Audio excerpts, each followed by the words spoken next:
So there we are. Yeah, I just made a spicy video about Trench Crusade. That might have been a bit nationalist in that I kind of brought up the fact that the English guy who's doing a lot of the work on the rules is letting his Britishness show. See, I watched this other guy's video, and apparently you can't find a map anywhere of the Trench Crusade world. They like kind of tell you where things are, but you can't really find any, actual information about it, which is not a bad move, honestly. It's actually a pretty good move. It allows them to adjust and add stuff. But, me being the red-blooded American patriot that I am, guy who did the video, he says that one of the things Trench Crusade, the creators, say is that all the colonization that went on in America or in our world did not go on in the Trench Crusade world. And that kind of struck me as odd, since a lot of the colonization took place before the Crusades. Like the Roman Empire. I mean, it colonized Europe, the Middle East. How you doing, Jose? And even before Europe, Alexander the Great, he marched all the way to the Indus Valley. So it's like, okay, when you say no one ever colonized anyone, what are we actually talking about here? Like, Ireland is independent. Scotland is independent,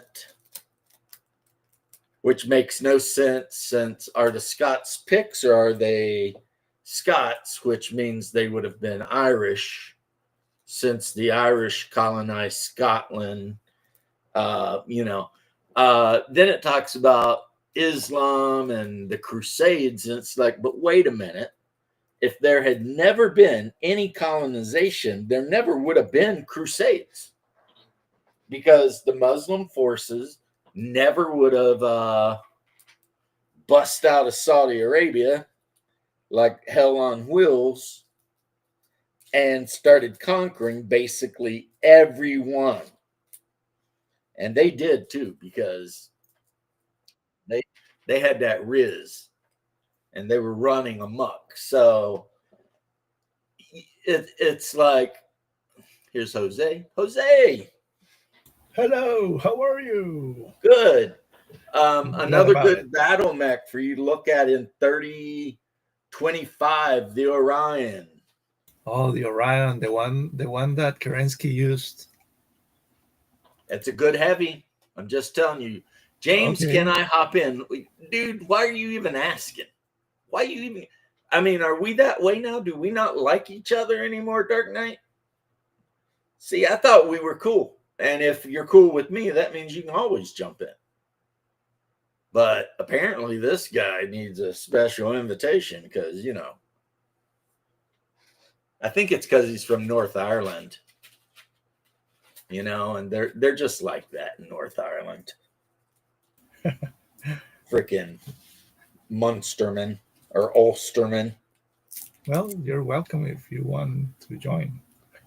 Right? I mean, this guy,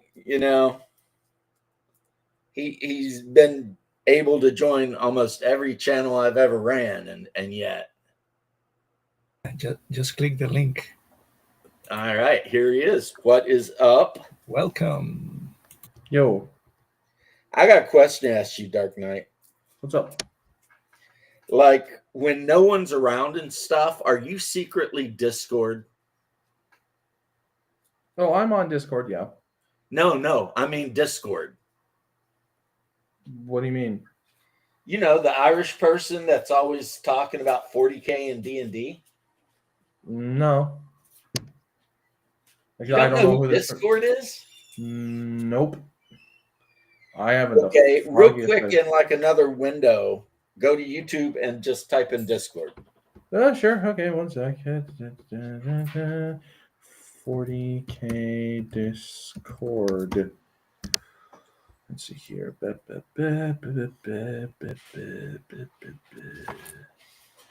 I'm not seeing anyone here. The only I typed in 40K Discord and I'm just seeing a bunch of random shit.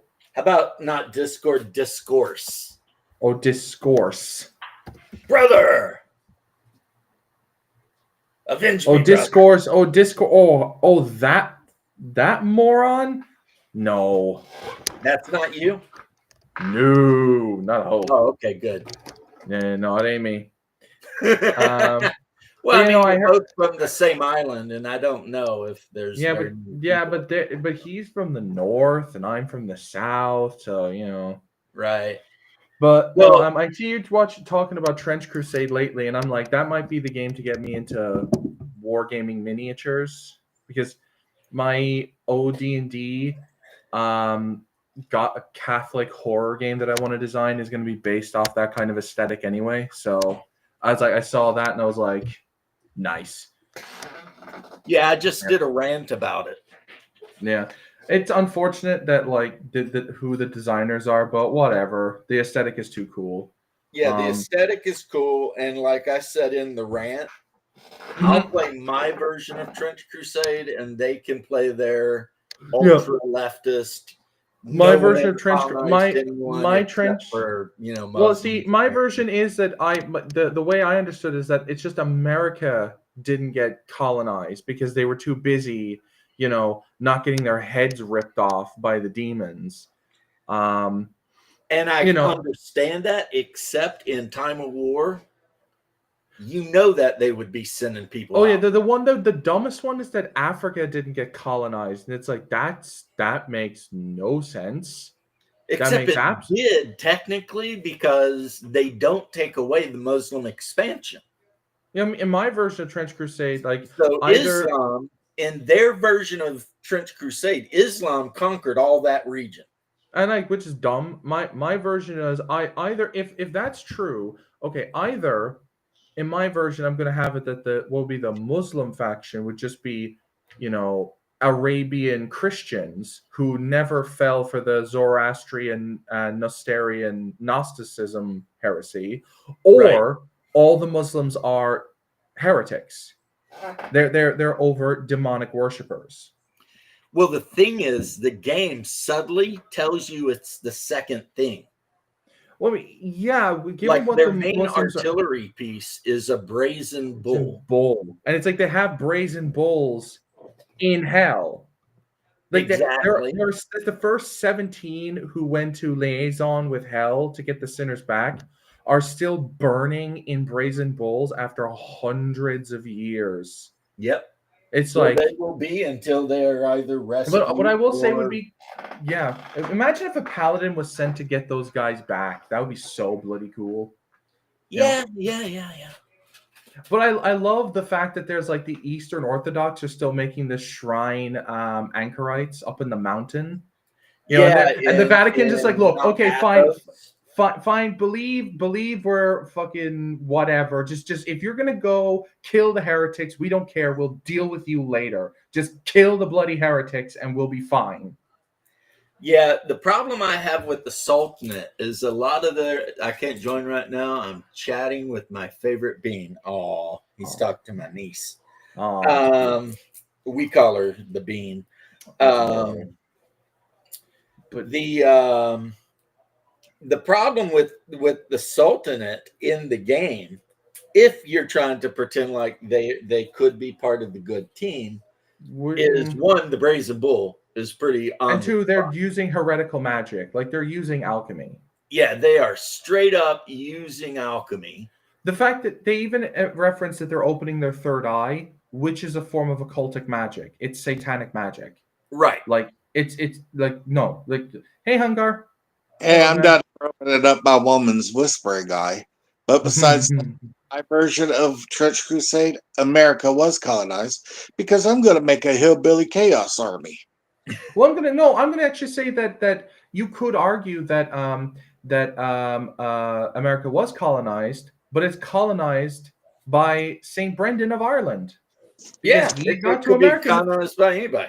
Then they I mean, proved the it. year is 1914. For anyone to expect that all of these nations that have modern submarines, aircrafts, a Well, see, space program, the implication is that only the heretics have the submarines, and you also have to remember that the heretics took the British naval forces, so they yeah, but basically remember, the British made a city-sized fleet. right. Yeah, you're right. But I Yeah, remember, there's also called right. Britannia. I'm also going to say it would also be very badass if the conquistadors didn't actually go to Spain for gold and glory. They went there because the Council of Saints in the Vatican told them there's human sacrifices like 2,000 miles west. You got to stop that. I was like, wait, what? Yeah, Yeah, they're because doing. in 18 something, the church put up a rocket or a space program Yep. and started talking about building a base on the moon. So you're telling me they don't know Don't- the Aztec Empire Are happening? Yeah, when we have observers who can see, like in the immediate past, present, and future, you're telling me the Council of States can't go like, oh yeah, South America is kind of a hellhole right now. It's not looking so hot. But I didn't even remember those crazy bastards. I mean, look at there's actually a joke they could have that like as a cool faction for Africa, say that like Ethiopia has the Ark of the Covenant as like their super weapon. Like they do. have those like yeah, they have like the lion's skin warriors. But it would be so cool if they had the Ark of the Covenant. If they actually broke it out and just started throwing it at people. Yep. Just like say Hell brings out another like someone like Beelzebub brings one of their wives to the battlefield and they just unleash the Ark of the Covenant, just wipe an entire heretic regiment off the map. What's crazy is if you read the lore, the heretics spend as much time killing each other as they do anyone else. Yeah, that's the one thing that does kind of annoy me, that the lore states that the only reason why Earth wasn't lost is because the heretics can defeat them, but it's just because they keep killing each other. And like Jesus even says, like, why would Satan, cast out Satan? A house divided against itself cannot stand. The implication being that hell is unified, you know. But so it's like I get what they're going for. It's the whole chaos is legion but divided, and law is less numerous but unified. Right. I get what they're doing, but it's not biblical. But whatever. Except Abaddon, who Mhm. united the Black Legion, but he actually sucks. Oh yeah, it took him 13 tries to blow up Cadia, and all it did was piss them off. Right. It's you're the worst general ever, Abaddon. You're a dumbass, Abaddon. You just made them angrier. You think they're going to find another? Let's see here. Yeah. But you're talking about a game that seems to add some fiction to history, right? French Crusade is an alternate history where some heretical crusaders, the Templars, basically. Yes, some of the Templars accidentally opened up a gate to hell beneath Jerusalem. Yeah. But the problem is the more that I read into it, the more I find like strange things that are kind of not anachronistic. Just it's like, okay, the Heretic Legion as they designed them, they all look like Germans. But the problem is the Holy Roman Empire is like one of the most powerful forces for heaven. And there's also a good non-heretical German faction in the game. No, not even just the Prussians. There are regular Germans, like the Schulstaffe, I think they're called. Yeah, but you also have the Free State of Prussia. Yeah.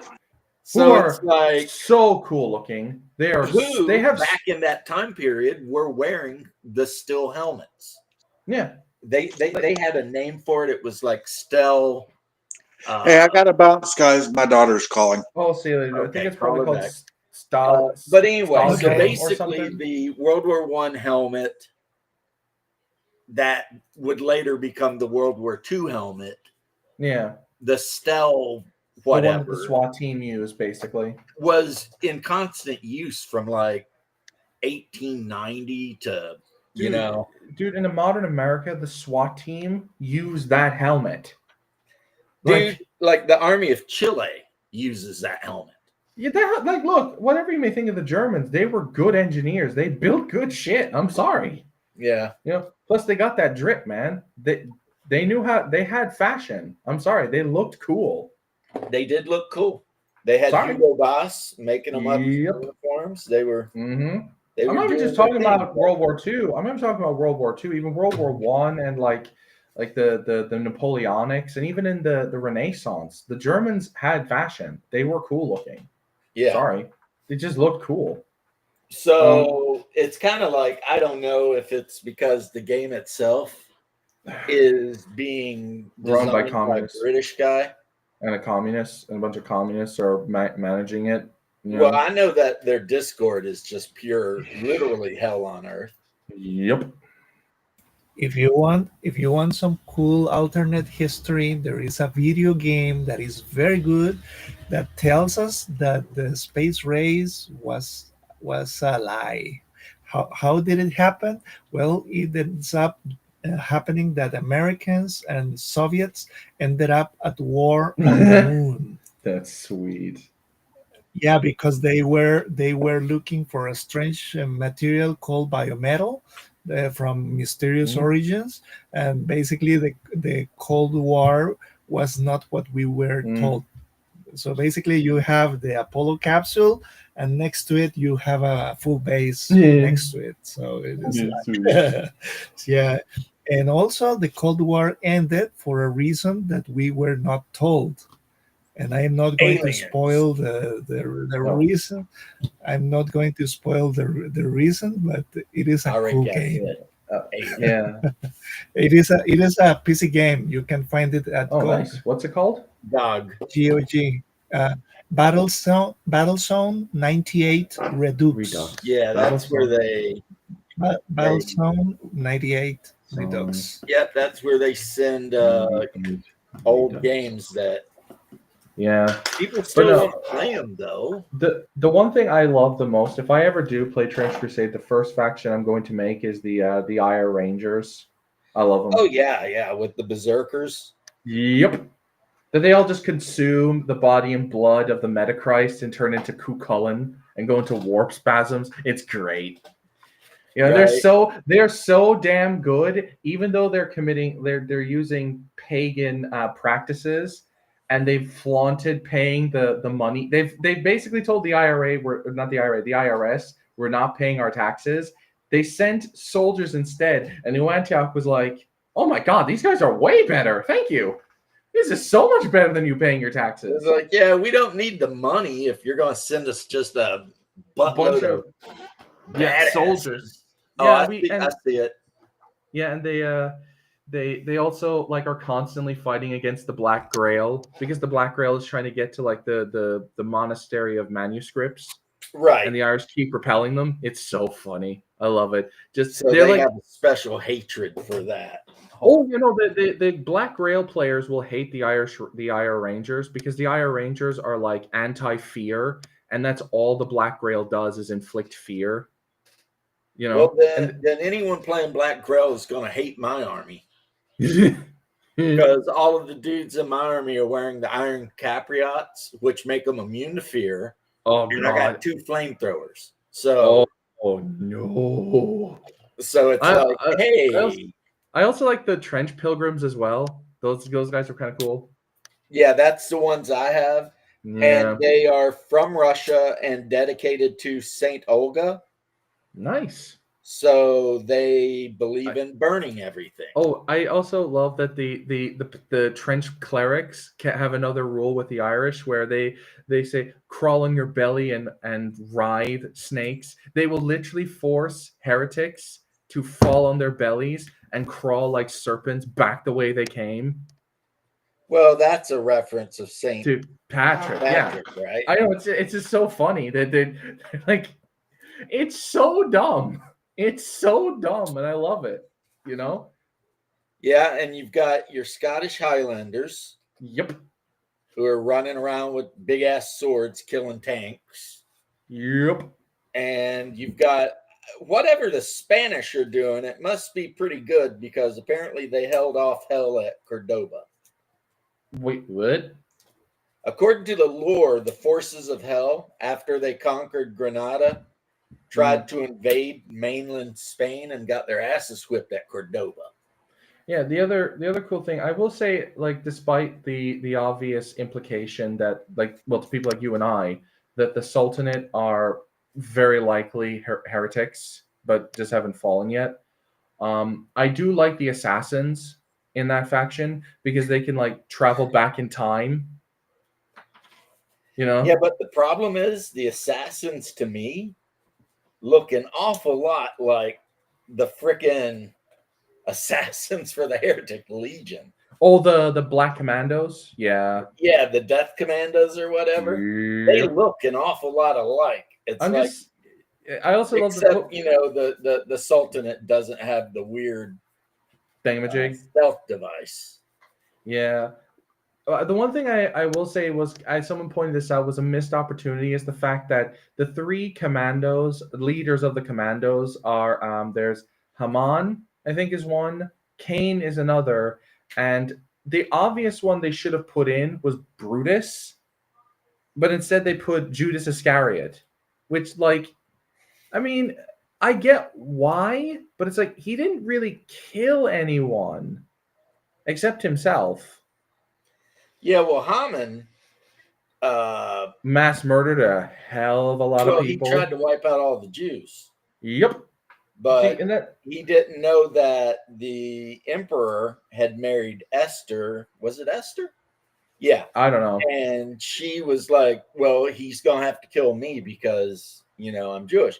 And then on once a year on that date, Jewish people, I know because, we eat cookies called Hamantagen or Tojan, which is the ears of Haman, but they're really just sugar cookies with like apricot on the inside. Right. And it's to celebrate that, one more genocide dodged, boys. Yeah. But no, we'll see how many more we got to go. Yeah, but again, it's just kind of weird that they went with Judas because again, he isn't renowned for murdering. Well, one of them was Barabbas. No, it's Judas. It's Cain. It's Cain, Haman, and Barabbas. Is it Barabbas? I thought it was Barabbas, Judas. the one they chose instead of Christ. Oh, right. I remember that. No, you're right. You're right. Yeah. You're right. It is Barabbas. I completely spaced out on that. So the conversation I was having with someone else was that they were actually wrong. It wasn't Judas. And Barabbas was wanted for murder. Yep. So I do. The other cool thing I love about it is what they call Jesus. They call him the militant Christ the Lion. Well, when he returns. Yeah, but it's so cool though. It hits all the right notes. I love it. It. If I could summarize Trench Crusade to people who don't know what it is, I would say it's Dante's Inferno in World War I. Pretty much, yeah. Like their descriptions of Jerusalem are nightmarish. Oh yeah, there was one guy. He's called Scanner something. He's an Irish guy who covers Trench Crusade. Scanner Barkley. That's it. Yeah, and he talks about this one heretic who came back. No, it's not canon. It's his own player report where he was ordered by the Vatican to go to Jerusalem, and he hunkers down near Bethlehem. Or I think it was actually Bethlehem he has to go to. It's in the Levant. Yeah. And he meets this guy, this Azeb warrior with a box. And inside the box, just like in 7, you never want to know what's inside the box because it's not good. It's so just like in that film, that'd been a reference to 7. If it was, kudos, sir. But it's so much freakier than that. and it's like the severed head of one of the like the traitor leader of the Gemund of the Templars, and he's describing all this shit, how they like sacrifice Muslims and Jews to this black sphere, and how they committed ritualistic suicide. And it's awful. I mean, if they're going for dark, they somehow made a universe where a faction is far worse than Slanesh, Khorne, Nurgle, and Tzeentch combined. Because nothing I've ever read of them is anywhere near as horrifying as Hell and Trench Crusade is. Like, not even close. Literally, not one single Chaos God is anywhere near as bad. Not even close. Not even close. Like this is how bad that story was. Is that the priest, the monk who transcribed the meetings, or the actual story that in universe is being read out, he had his eyes, ears, and tongue ripped out just for writing it. And anyone who comes near the guy that they were talking to is put to death. It's like, it's holy hell. I mean, it's not a good time. No, and what I love about it is that even though like New Antioch is actually a nice, like relatively speaking, a joyous place, because there's festivals going on all the time, because that world realizes that you can't make New Antioch depressing. People have to believe in the fight. They make the good guys good. Like, unambiguously, the Christians are the good guys. Right. And Hell are the bad guys. Like, well, as they, are. Yeah, the one thing I don't like about Hell is that Hell actually values people who break their own chains of freedom. It's like, why would the demons... that's just somebody's been reading Anton LaVey. It's just of course Satan would be okay with humans breaking free from... No, he wouldn't. He hates us. Like, that's like he didn't rebel against God because he was being subjugated. He rebelled against God because he had to serve humanity. Why the hell would he ever let us go under any circumstances? That makes no sense. Well, the description of Jerusalem, where like anyone who's showing any kind of like virtue is crucified, and they sell human flesh by the pound in the meat markets, and they boil people alive inside brazen bull. Their newborn children into the golden calf, and it's like, oh my God, people are put into brazen bulls, and even the Goethic warlocks. That is so horrific. Well, what's funny too, though, and this is something I've actually brought up, is first off, they mention all the Abrahamic religion. Mm-hmm. Where are the Jews? I think they're all dead. They must have all died. And two, Goetic magic, that's from the Key of Solomon.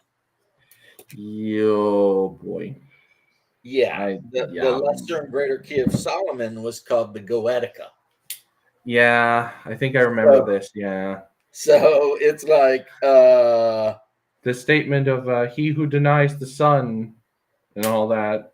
Yeah. Yeah. So what's going on here, They might be waiting to bring them out, because I do think I've heard scatterings of there's like Jewish warriors in the Levant or something. I don't know.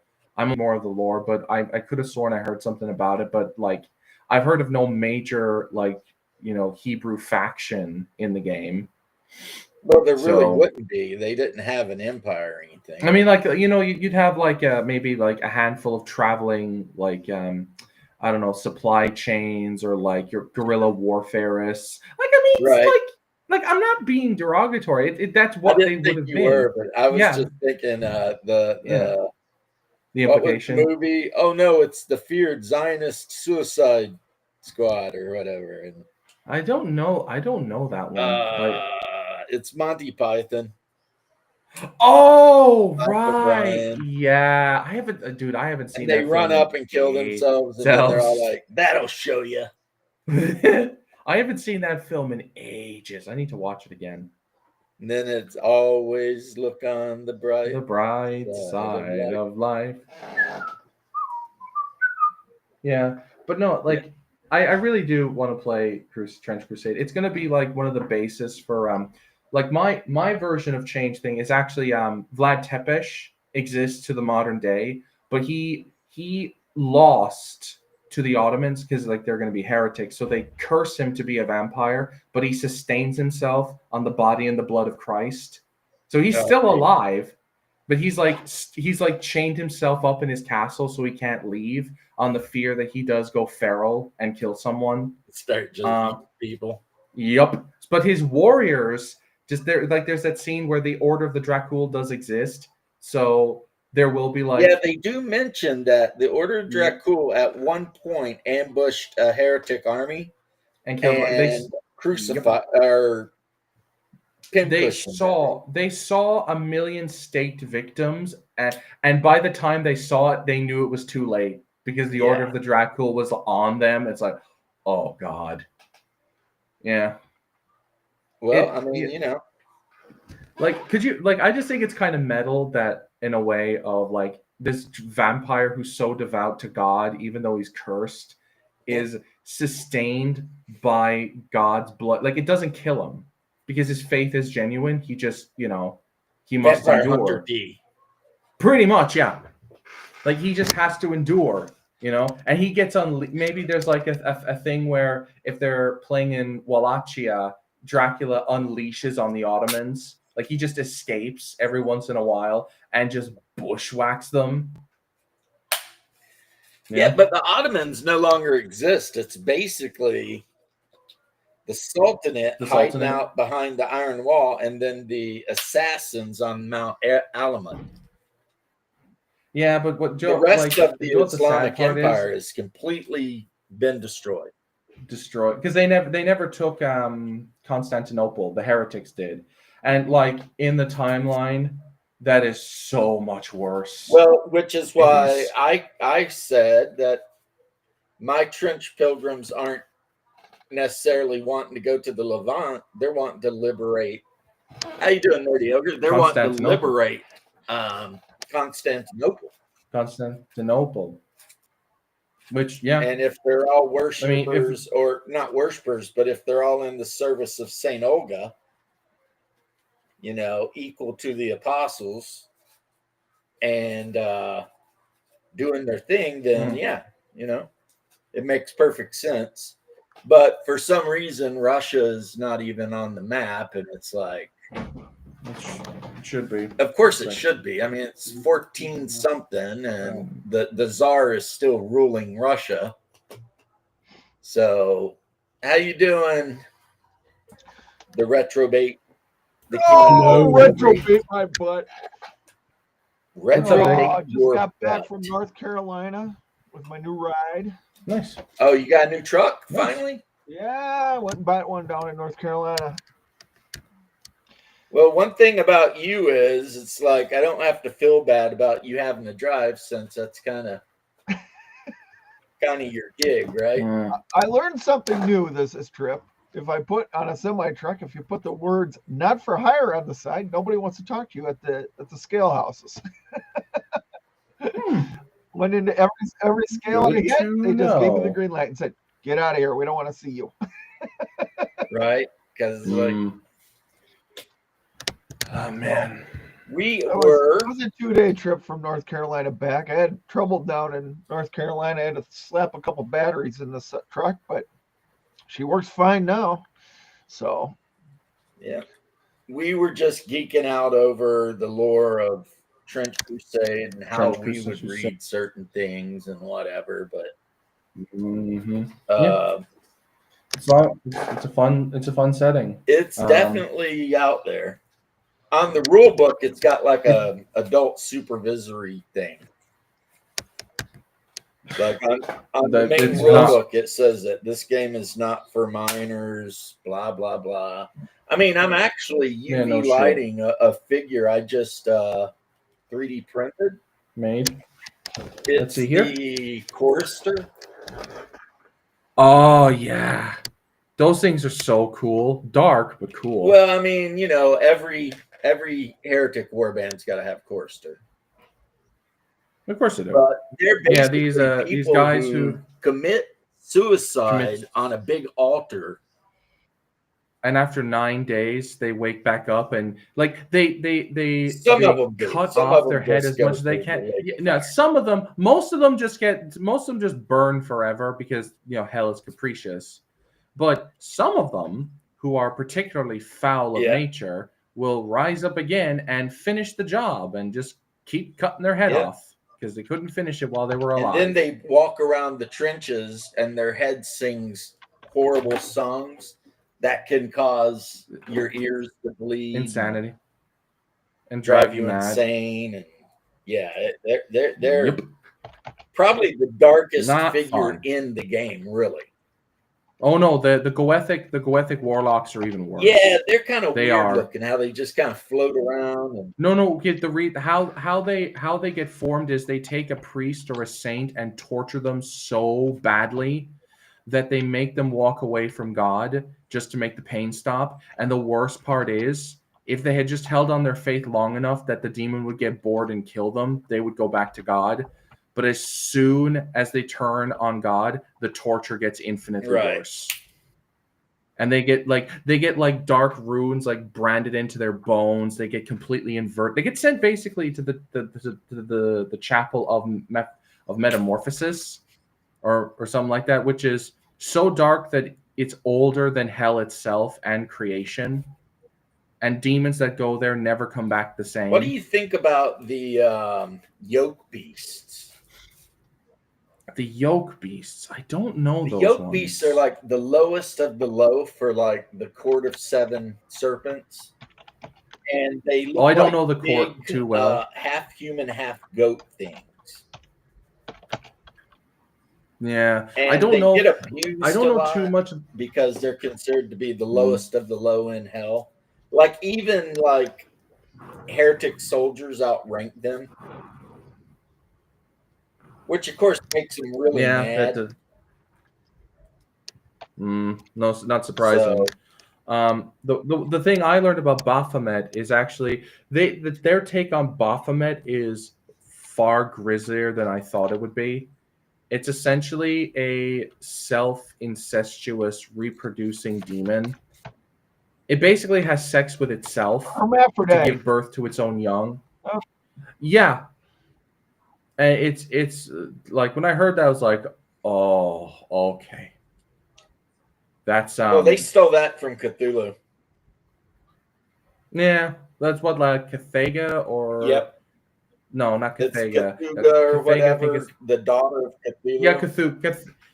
Yeah, Cthulhu is the fireball one. It's Cthulhu ever dies, his daughter gives birth to him. Gives birth to him. Yep, that's the one. Yeah, and but what's the other one that's kind of cool? The Hell Knights are wicked cool. Yeah, except some of them, the ones that used to be praetors, they get demoted to Hell Knight. And they just fold them up and fold them up and fold them up and then cram them into the armor. I thought praetors were like basically Nephilim or something. Praetors are the most demonic thing that can enter Earth. And they're they're barely demons. Yeah, I think what was it that they're like made from the coupling of a demon and an animal or something like that? It's something out there. They are the children of fallen angels, but their blood is so thin. And when they're born, they can get away with it. Handmaids of Lilith rip their human face off. That was it, right? Yeah, it's their hatred of humanity coupled with the mocking of the Trinity. Yeah. So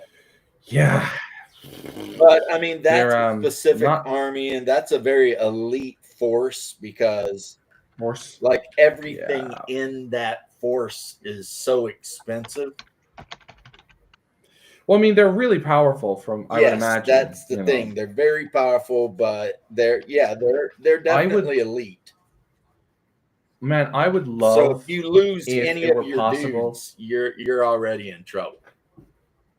I would love it if you could, as part of like the Vatican, like the Council of Saints were a faction, you could like one time deploy a paladin if the need they was need great. some stats for paladins.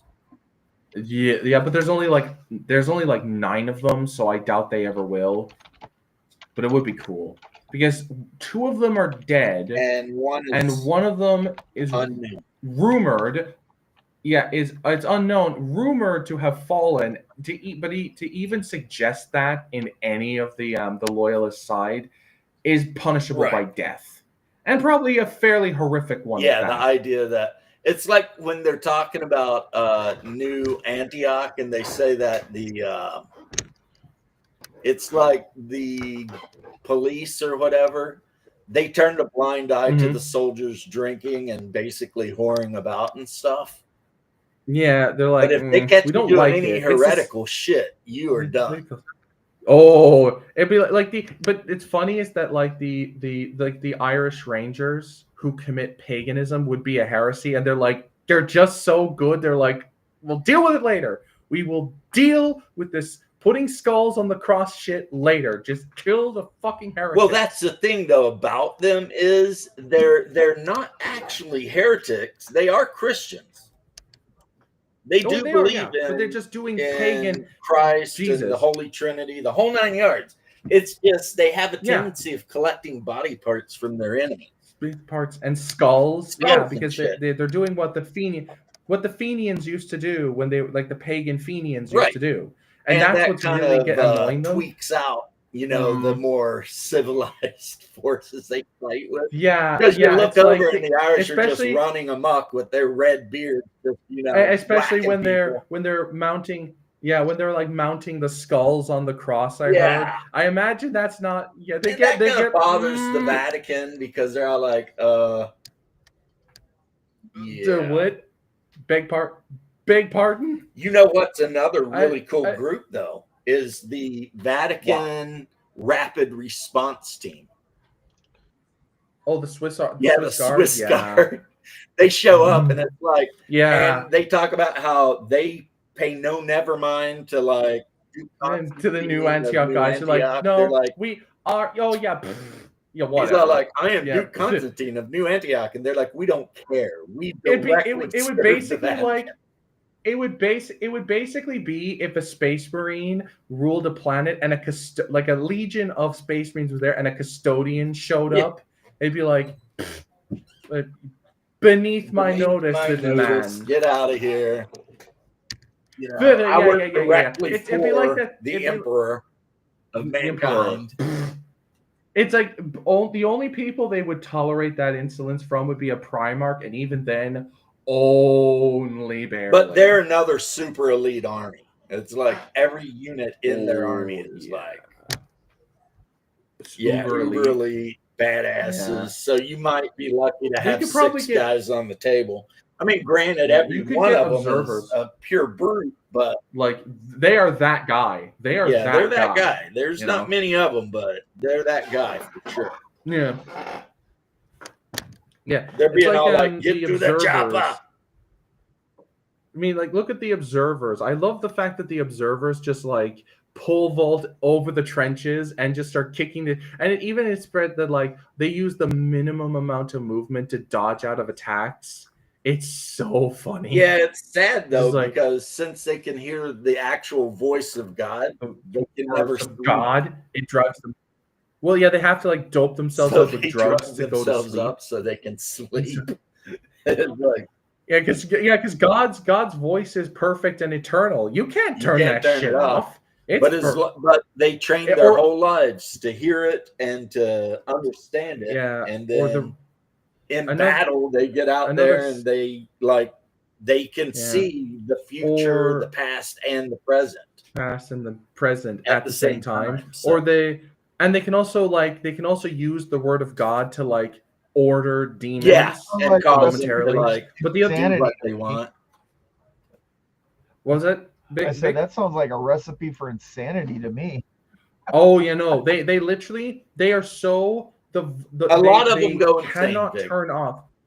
Though, yeah, they do. They go. A lot of them end up in the Medicaid system where they're just burned out.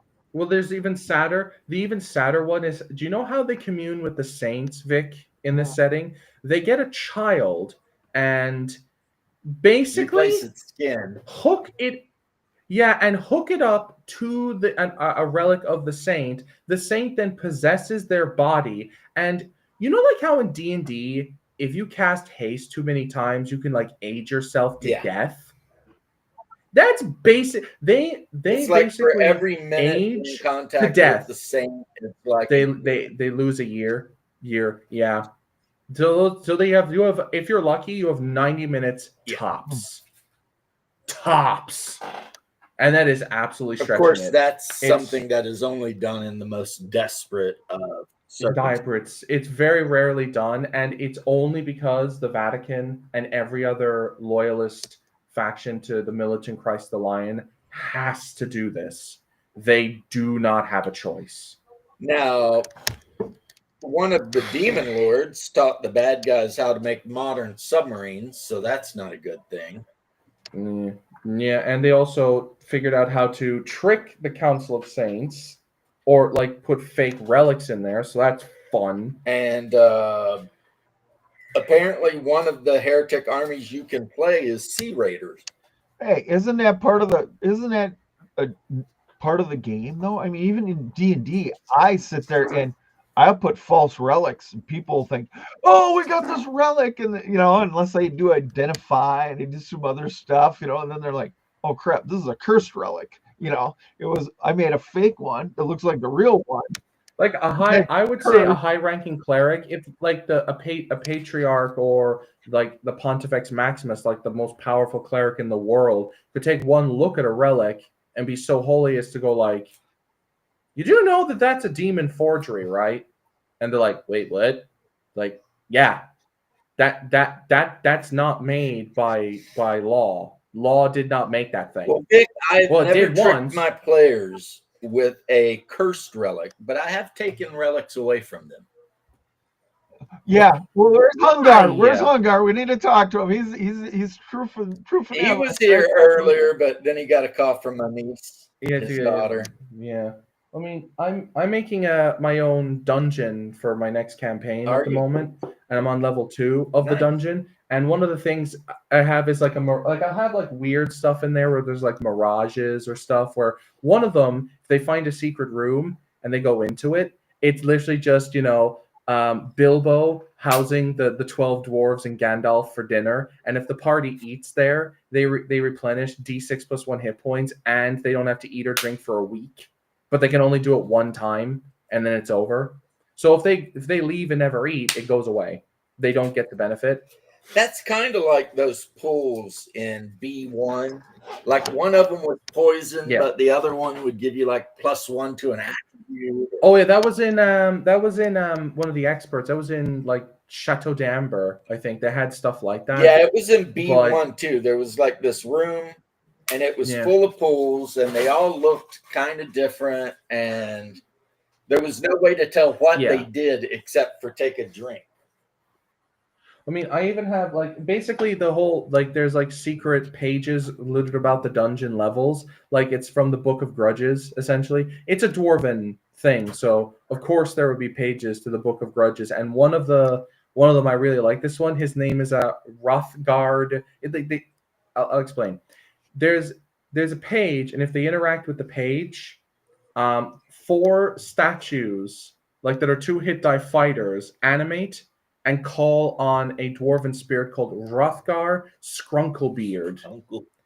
And he's a 3-hit die, 17 strength dwarf fighter with a +1 to his health bonus for all his hit die. And he will point to the party and say, "I challenge you to a duel. You do not have to fight me. But if you do, it's to the death. If you win, you get the page. If any of you interfere in the duel, the page will be destroyed, the statues will animate and will attack you. And they get, it's essentially the guy wants a glorious death, and the thing that I thought was kind of cool about it is that he will only accept a challenge from a dwarf, a fighter type, or maybe a cleric if needs be. An elf, a thief, or a magic user, he will refuse.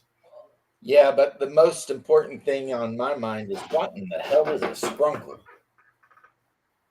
I don't know. It just was the weirdest kind of sound that just came to my mind. So I'm like, I'll just say it's dwarven. It's dwarvish. I just wouldn't get it. Get it. And then the dwarven player asks, "Well, I'm a dwarf. What does it mean?" I'll tell you later when you're older. It's ancient. Yeah, it's old dwarvish. You wouldn't know. You just wait till you're a little older, Sonny Jim. You're like, they don't even speak that dialect anymore. Yeah, it was too raunchy. It was from the dark times. My OSR DM likes giving us unidentified liquids. Our fighter loves trying them. Thankfully.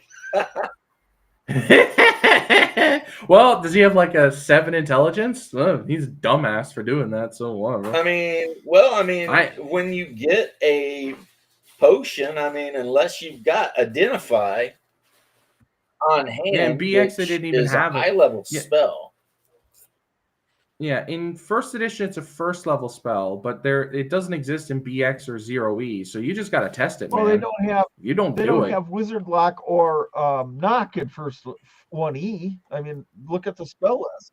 They do have Knock in first E. No, they don't. I think they don't they? In AD&D, I'm pretty sure they got Knock, but yeah, they do, because I was in OD&D and BX. I got the books right here. Jesus criminy. Teaching you children. But yeah, I'm not positive.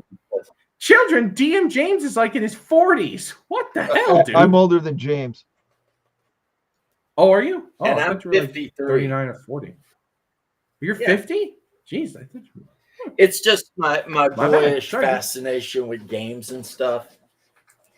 Wizard Lock is a second level spell in Wizard Lock, but Knock is not listed.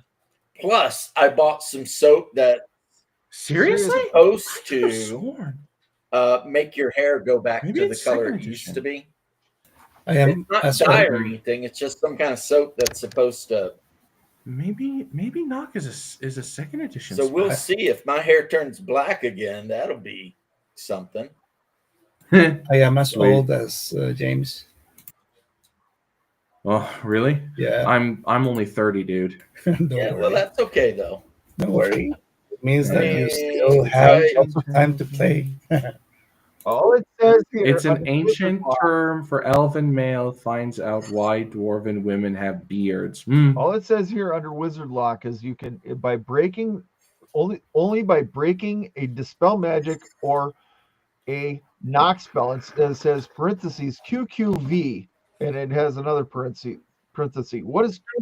Oh, I know what it is. Is that knock is the reverse of the Wizard Lock spell. Like there are like there some was spells an era where they did a lot of reverse spells. Yeah, as in like they didn't expressly spell out that like that there was a reverse. You had like Wizards couldn't reverse cast, but clerics could. I don't even think druids could either. So they didn't have to exactly spell it out. There was a rule of there's a reverse of most of these spells per the DM's fiat, basically. Mm-hmm. So it's like, like purify food and water would become putrefy food and water, that kind of stuff. Well, there's cause serious wounds and cure serious wounds. I know that. So. Yeah. They probably spelt that out in later editions, but in the early don't know this, but the illusionist class was just put in the book as an example of how to build your own specific. It was a template, basically. So if you wanted to make an evoker class, you would go through all the spells, grab all the evoker spells, and then line them up by level. And I realize this because you can actually, like, a cool way to do other classes is just take mechanics from other classes and put, like, I didn't have the book of options from Swords of Wizardry, so I figured, well, I want a necromancer at some point. So I figured, well, just give the magic user a magic item that lets him control the undead. Just at 2 levels lower than a cleric could. Boom. He's chaotic, so he can raise and control the dead. Yeah, Done. that's just called being a DM. Yep.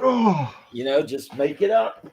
If you don't know the Well, rule, not just make- make it up. Well, don't make it up whole cloth, but use other rules as to fill in the gaps. Oh, essentially, I think a little of column A and a little of column B are both. I'm kind of trying to follow the rules as close as possible. So interjecting, because like I'm playing in I'm doing a multi DM project with Swords and Wizardry, and I'm already seeing problems when people add shit from other systems. I have that problem with players and they're doing damages in my game. Oh, I'm a specialized. I'm specializing in one weapon only. Yeah, you're not going to do 32 points of damage at first level doing, shooting arrows. Wait, whoa. How? How could you do 32 Well, because damage if at you first level? specialize, then you did second level specialize, then you did mastery, you would be able to, at best, get like +2 to hit, +3 damage with a weapon. Yeah. And then you add your strength on top of that. If Yeah, you but remember an AD&D, so I mean, if you want that +3 to damage, you better have an 18 or higher strength, right? Yeah, you need plus. If you get 00 over 18 strength, that's +3 to hit and +6 damage. But that's so at probably most, not ever going to happen. That is pie in the sky bullshit. It ain't ever going to happen. Like I've gotten 18 over 54 strength. I think is the highest I've ever here's rolled. my thinking: is they're using some Pathfinder. They're using some Pathfinder rules or something. Oh yeah, Yep. There's no way. The most, like with the metric of 1E, the most you could do, like 8 plus 6, 14 plus 3 is 7. The most you could do at maximum first level is 17 damage, so barely half. If you want to be an asshole, no way. since I can almost guarantee you they're going to choose longsword, just have a bunch of skeletons show up and just be all like, oh, and by the way, slashing weapons do half damage versus skeleton. I don't think that was in first edition. That came out in first. Look at skeletons in your. I mean, some weapons did. There were like you some have to remember that said in that, first edition, bro, they had the weapon versus armor table. Yeah. Oh right, edition. Yeah, but that's more to hit bonuses. Well, it's hit damage, but for sure. But then if you look in the monster manual for first edition under skeleton, it will specifically tell you that skeletons take half damage from slashing and piercing weapons. Which is why if you're playing a fighter or a knight and you feel like bring multiple weapons, be, whatever, you have your sword, a mace or a warhammer, a spear, and for the love of God, have one weapon that's made of wood. In case you fight a fucking rust monster. God damn it. Yeah. Well, yeah. Well, no, 10-foot poles. I'd say they're too thin. Beat a rust monster to death doing 1d3 damage. Go and read the monster manual entry of. Is it the apparitions? Is it apparitions that I was thinking? The aboleth? Oh, you mean? Apparitions, Monster Manual 2, I think it is. Yeah. I haven't read Monster Manual 2. I'll have to. That's unfortunate because they got some Irish monsters in there. Yeah, I mean, I've seen what banshees are like in the base monster. They've got like Furbogs, Fomorians. Maybe it is. I might have to use them, but like I see things in like the baseline monster manual, and I see like the ghost, and it's since I came from 5e, seeing ghost as like a common spirit, a normal soul that just wanders on the as a weak monster. I'm like, oh yeah, and then I see the first edition one. I'm like, how the hell is this thing this powerful? It's like one of the deadliest incorporeal undead. It's not possible. in there. You're going to have to go into the Fiend Folio, look at Apparition and how they wrote it. Right. Oh God! I don't like this. Oh yeah. Only can only be hit by magical or silver weapons, not spells. It doesn't say spells or anything like that. Magical or silver weapons. I think you should have seen my I think the implication is that fireball didn't work. I think the implication being is that because it's magical swords, it would by extension be magical, but it's it's down to DM fiat. Only be hit by magical swords, then there you go. Magical or well, to be fair, let's be frank. Let's be frank. You're not hitting a target with a fireball. It's a save, but so fire, magic or otherwise, may not cause damage to an incorporeal undead creature. No, I know. I'm just saying. I'm a bit more lenient with the players and be like, the sword is magic, so it's fine. You are. I am not. Like I said, let one of my players dump all their proficiencies into one weapon in my game. They will rue the day. The apparition is on the ethereal plane, touching through to the. Oh, these magical spells no. Okay. All right. Your fireball goes off. Nothing happens. Yeah, it goes off. Well, no, not nothing happens. Not nothing happens. Ethereal plane. Here's the problem. You cast the fireball and you're too close to where you launched it. The volume is going to kick back and hit you. Hey, well, I've had a couple of magic users do suicide like that.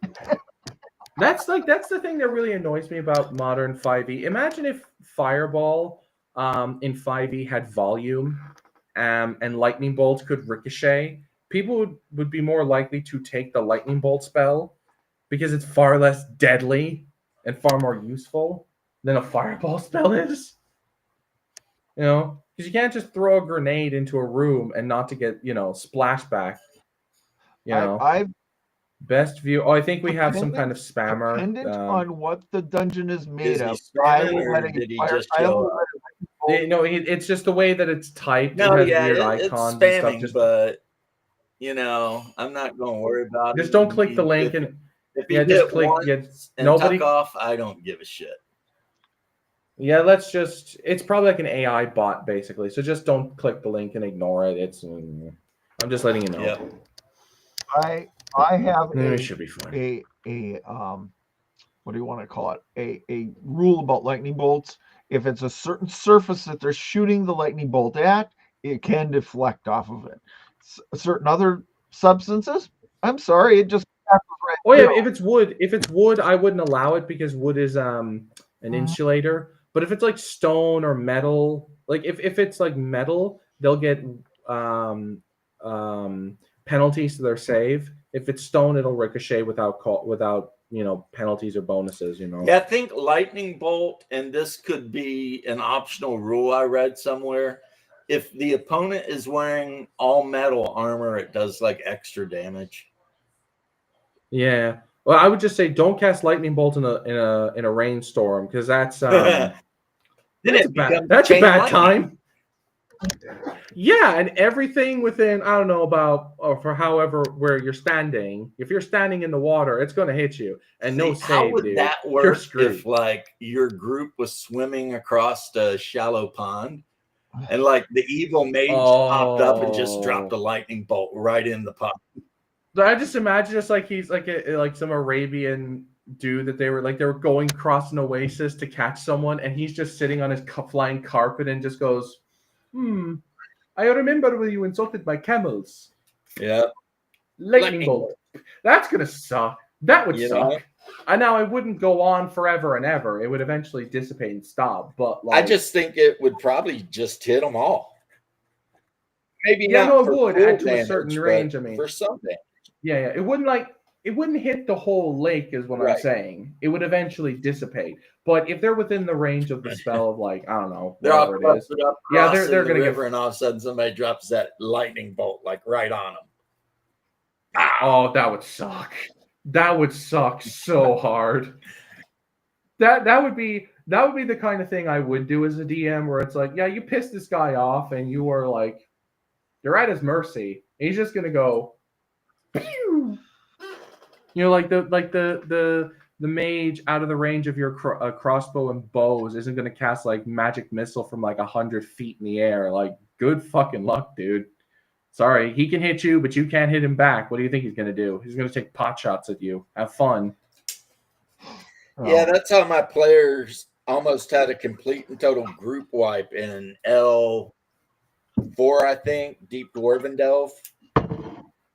L4. Yeah, in the right, one of the modules. In the last room, when they were fighting the demon, the room is 90 feet tall, so the demon they were fighting would not land. It just kept floating above them, like summoning other demons and casting spells at them. Like, why wouldn't it? Like, what kind of demon was it? A Nalfishni? A what? What kind of demon? I don't remember offhand, but it was protecting the statue. Like, I mean, why would a demon ever play fair? L4, did you say? I think it's Deep Dwarven Delve. Bottom. Oh, Bear. I think GM L1, Bear. L2. Gen X Bear, rather. Oh my God, it's a reprobate from Canada. What's up? Hey, Bear. Hey, Bear. How goes, man? It goes. I do not have L4 in my collection. Yeah, it was like, I think not released. Oh, Jose says hi. And then released later as a special edition. What did we release? It probably got a POD. What are you talking about? It's probably a P. What are you guys talking about? L4. We're talking about in the final room when my group went in there to fight it. Since the cavern's 90 feet tall, the demon just flew up near to the roof of the cavern and just cast spells. And also, whenever it would do the percentile chance to gate in, of rock or a main or whatever. And that very nearly led to a group wipe. A TPK. Yeah, and it's just like, why? My one response would be, why would you assume a demon would ever play fair? Yeah. Well, he wouldn't. He didn't. No demon would. It's like the same thing with a dragon, I mean, if you try to fight a dragon, why wouldn't a dragon circle strafe? I mean, that thing is just going to fly around, strafing you like a freaking F-15 until you get sick and tired of it. Yeah, that's why you hide from the dragon when you're out in the open. Yeah, that's when you start trying to find the arrow of Dragon Slayer and go bail the bard from the Hobbit on it. You better hope you don't miss. Right. So James Jose is trying out some art for Heroic. He's actually doing a sketch for us right now to see if he matches our style needs. Nice. So, yeah, Jose, the art I've seen him do is really good. He's really, really, really good.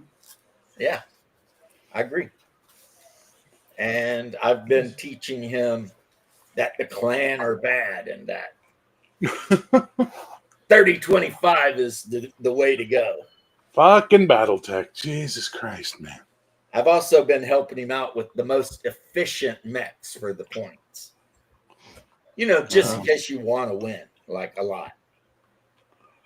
Y'all have fun with that. That are, that way. I mean, if you want to be that guy, I'm not saying you should be that guy, but I have definitely been that guy. So I can help you be that guy, take advantage of all the stuff. Like, that's fair. But that's awesome that because I went to his Reddit and looked at the stuff he had done for Battletech or whatever, and I was like, damn, this is as good as anything in the books they're putting out. Based on the art he showed me that he did before, he's really good. And seeing what he's putting together now, we'll see how it comes out. But we're gonna see. Yeah, Jose, man, you got talent, brother. And if we can cultivate that talent to our mutual benefit, even better, sir. That's capitalism in action.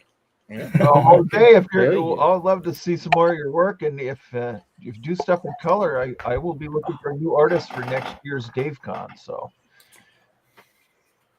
yeah, well, in April. Yep. I still need to talk to my other brother about that. if you at some point, if you're on James's server, Jose, would you post some of your art because I'd like to take a look at it? Yeah, he's got like a whole if you don't page mind. on Reddit too. Yeah, That's give us the just link. like- Give us the link for the Reddit so we can share it, man. Come on. Yeah, hell yeah. There you go, Jose. In the private chat, I left you my in my email. Reddit, I have been sharing some art. Okay. In my Reddit, I have been sharing some art of mine. The Cool. last. Give us the link for your Reddit, brother. Oh, the link for your Reddit. On the este Reddit. Okay. Be nice, Bear. Be Ask where's nice. the Reddit. I'm trying to speak Spanish, you Irish fuck. God. Yeah, exactly. They prefer when you call them potato heads. Hey, I am part Irish. We do not prefer when we are called potato heads. We prefer when you fucking ignore us and leave us the fuck alone. That's what we prefer. Yes. You know where I very Please, first heard dear the term God. potato head? From an Irishman, I'm sure. No. From Okay. Marjorie, I think was her name, from the cartoon Archer. Oh, yeah, Mallory. For some reason, she freaking hated the Irish. Yeah. It's probably she British, so that would absolutely explain it. despised the No, Irish. she's American. And she was so mad Yeah. that the baby that her son claimed from the Irish hooker, which was named Seamus, and he took the baby out and got matching tattoos. So, like, he had Seamus tattooed on him, and the baby had his name tattooed on it. It's just like, Nice. what? Sterling. That is hilarious. And then, yeah, there's his Okay, Reddit. it is in the Click on private it. chat. Check it out. It's he's got some good stuff there. Of course, you know Sterling Archer's code name was Duchess. The Duchess. Yeah. It was named after his mother's dog. Yep. Which I could. Why am I not seeing art at this link? I'm just seeing like miniatures and shit. Yeah, that's what I'm looking at here. Maybe keep scrolling down. Jose might have been posting pictures of miniatures he's painting. No, this is other people. Our Apollo, our BattleTech. Is this just stuff you commented on? I guess maybe. I'm probably gonna jet, guys. James, thanks for the chat. Bye. Oh, anytime. Yes, one of my my former entertainment themes was aerospace. So basically, I learned about how astrodynamic works, not the equations, just the basic maneuvering. It is like the difference between designing a car and driving a car. So basically, how it works when you handle a spacecraft. And so basically, I learned a little bit about that. Man, your style is so adaptable. That's what I really like about Where are the art? Where's the art at? Scroll down a bit. You're going to get it. You got to scroll down to get to the black and white art. You'll see some stuff there. And then there's an awful lot of BattleTech and Warhammer. Oh, there we are. I found the Warhammer. Well, BattleTech is his thing. So. It's like you have a slightly anime style, but not overtly anime, which is nice. Yeah. Oh, I'm going all the way down here. Lots of aerospace. So the first piece you're going to see is 16 days ago, and it's going to be called Finished Drawing, and it's a woman with lightning coming out of her hand. And then under that, there's a couple of pinups, and then a few more sketches, and then that's about it. That's all I've seen so far. But yeah, it's good stuff, man. Jose, keep it up. Keep going, man. Oh yeah, that's a good picture. The lightning coming out of the hand. Yeah, that's nice. As good as most anything you see in RPGs these days, right? Yeah. Yeah. So my buddy came over to help me move all the books upstairs, so my shelves are pretty much empty now because we moved all the books. Well, Jose, you got my email information if you're interested in next year being the lead artist for the convention. So why did you move your books upstairs? Because there are a lot of them, and I needed help. Because I'm moving to the new apartment upstairs tomorrow. We're moving all the furniture. Oh, okay. So you're moving from the downstairs apartment to an upstairs apartment. Gotcha. Okay. And okay. I got a couple of days to get it done. At all, but okay. Yeah, well, it's the way life goes sometimes. But I got a couple of days to get everything done. So doing the furniture tomorrow. My buddy's sons are coming over to help lift because they're young and they have good knees. And That's what we're doing. It's now. nice. You know? And then over the next couple of days, my friend's going to come back. I mean, I've known this guy since grade 3. No. Yeah. And we're going to just slowly move everything else up. Well, Barry, you know what I do? And I used to be a professional mover. I just look at it and go, I'll pack everything. I'll have everything packed in boxes and everything else. And I just call the moving company and say, send me. Yeah, I just didn't have an extra $300 to throw away on getting some guys to come over and carry my shit upstairs. You know what I mean? Besides that, the state motto of Gay, North Dakota is when a friend asks for help, you help them. There you go. So, not living in Gay, North Dakota, I live in French Canada. So, you know, the motto is, what's in it for me? What's in it for me? The motto, $50. Yeah. $10 is $10. $50 to make you holler. I get paid to do the wild thing. Right. Yeah, there we go. Like the mid 80s, some dude just singing about hookers. Like, okay. And then somehow he went from singing about hookers to being a giant lizard in a Disney animated movie. Really? He was the rapping lizard in Fern Gully. Oh, wow. Yeah, that makes sense. Fern, yeah. Tone Yeah. And his nephew or his cousin, Young MC. Oh, really? Yeah. Get out of here. Because he did one of my favorite songs. Which one? The only one that had Flea in it, I think. Which is? Bust a Move. Yeah. If you want it. You know, he's like, bust a move. She's dressed in yellow. She says, hello, come sit next to me, you fine fellow. Yeah. You got Flea wearing the pants that are just nothing but stuffed animals together. Oh yeah, that was a good crossover for him. There was a brief period there in the late 80s where the rap guys were doing interesting shit. So you got like Biz Markie, you know, doing Just a Friend. Jesus Christ, that song is so neat. Oh, baby, you exactly. You got what I need. Like, fuck. Just a friend. It was so bad, it was good. Yeah, exactly. There wasn't a rapping lizard in Fern Gully. Yes, there was. Crazy person. When the little human got shrunk and he's running, the lizard comes out and he's like, I've got a stinking whatever. And he's talking about, you know, if I'm going to eat somebody, it might as well be you, you know, because it's like in Australia. I'm going to eat somebody for 20th Century Fox's Fern Gully. So 1991. He's some kind of big monitor lizard or iguana or something in Australia. And he's going to eat that guy. And he's saying, you know, that's just the way nature works. He's going to eat somebody, so it might as well be you. You know, don't take it personally, kid. But there was a lot of rap music in Fern Gully because Robin Williams, as the Bat, raps too. Because when they're all like, who are you or whatever, and he's like, the name is Batty. The logic is erratic. You know, no something, no bats in the attic or some shit. Because he's singing about being a lab bat that got away after they did a lot of experiments on him. So he's crazy as shit. Yeah. So, yeah. And then, of course, Mr.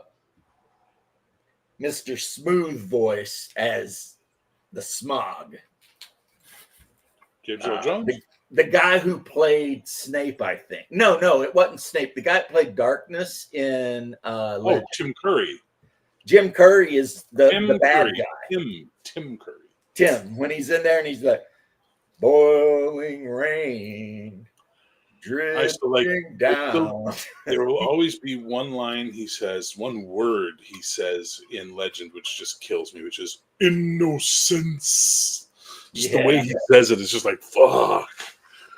That'll make your fucking spine tingle. Like, this guy's evil, you know? Well, he was pretty much the devil. Oh, yeah. Great movie. I love that movie. And what's crazy too is they said that just the helmet thing he had to wear was like 90 pounds. Oh yeah. Yeah. You know, like when I very first learned that was Tim Curry, I was like, what? No, you know what's even better? Remember the scene with Meg Mucklebones, the swamp hag? Oh yeah. That's Robert Picardo. Okay, I don't know who Robert Picardo is. The holographic doctor from Voyager. Yep. Oh, really? Voyager. Yep. You don't intend to eat me. Oh, I do, young Jack. Indeed, I do. It's just like, wow, man. Yeah. I worked with the effects team that worked on that movie, on another movie, and they were telling me stories about that set and what craziness went on. Pretty intense. Well, I mean, that was back when Tom Cruise still had crooked teeth. Yep, and they burned down the James Bond studio making that movie. And you had it was like there were so many famous people in the movie, but they were wearing so much disguises and stuff that you didn't even know they were in the movie. Yeah. Like the one lead goblin, that dude has been in a billion things. Blix. Yeah. Yes, my master. But he was in Dreamscape or whatever. He was in Warriors. No, that's David Kelly you're thinking of. That's not Blix. Blix. Who the hell played Blix in Legend? Fuck, it's gonna drive me nuts. Blix was played by Blix Legend. Played by. No, it's gonna drive me nuts. Come on. Gonna drive me fucking nuts. Let's go to IMDb. Scroll down. Blix was played by a woman, Alice Playton. Oh, really? Yeah. And then you had the girl who later Mia Sara in Ferris Bueller's Day Off. Yeah, it's Mia Sara. She was also in Time Cop. Yeah. Bert, check your email. I'm checking. Okay. I'm not going to be the one giving you anything. You need to understand my art director is going to talk to you. Just so we're clear, Jose, Shane is the guy who does the talking. Okay, perfect. I do the recruiting. Shane does the work. Okay, perfect. Okay. Yeah, so basically it is the approval will be going there. It is just to document the steps, this. Óyeme, escúchame. Yes, correct. Shane. That's a Shane conversation, not a Bear conversation. It was just for your FYI. Lo sé, okay. But okay. That's okay.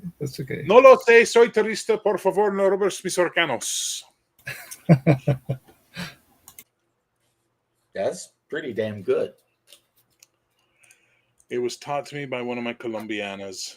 She told me, she says, if you ever come to Colombia to visit, you have to say, if anyone asks you a question, no lo sé, soy turista, por favor, no robes mis organos, which means, I don't know, I'm a tourist, please don't steal my organs. To which I said, okay, so if we go to like Starbucks and they ask my name for the coffee cup and I say, no lo sé, soy turista, por favor, no robes mis organos, they're just going to write pinche gringo on the cup. And that's going to be, when they call that out, I'll know it's my turn. I'm the fucking whitey. Got it. Okay, thanks. And then she informed me there's no Starbucks in Colombia. So I was like, oh, well, that sucks, because that joke was great until that moment. Like, that would be a pretty good joke in, like, Miami. Bienvenidos a Miami. Yeah. I mean, Weird Al,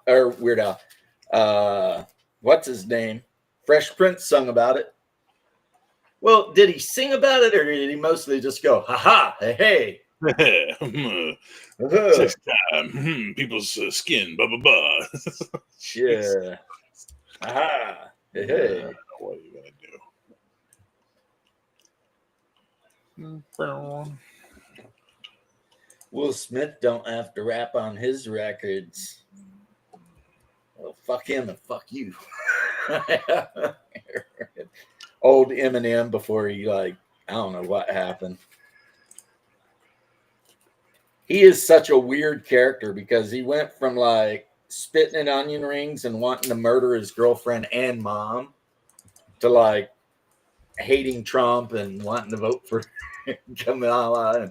It's like, dude, I don't know what happened to you. You used to be kind of punk. Now you're just kind of like, I don't know. I don't know what happened to you. No. All right. Of course, in other crazy, only in America news, Roseanne is officially a #1 chart-topping rapper now. Roseanne Barr? Yeah.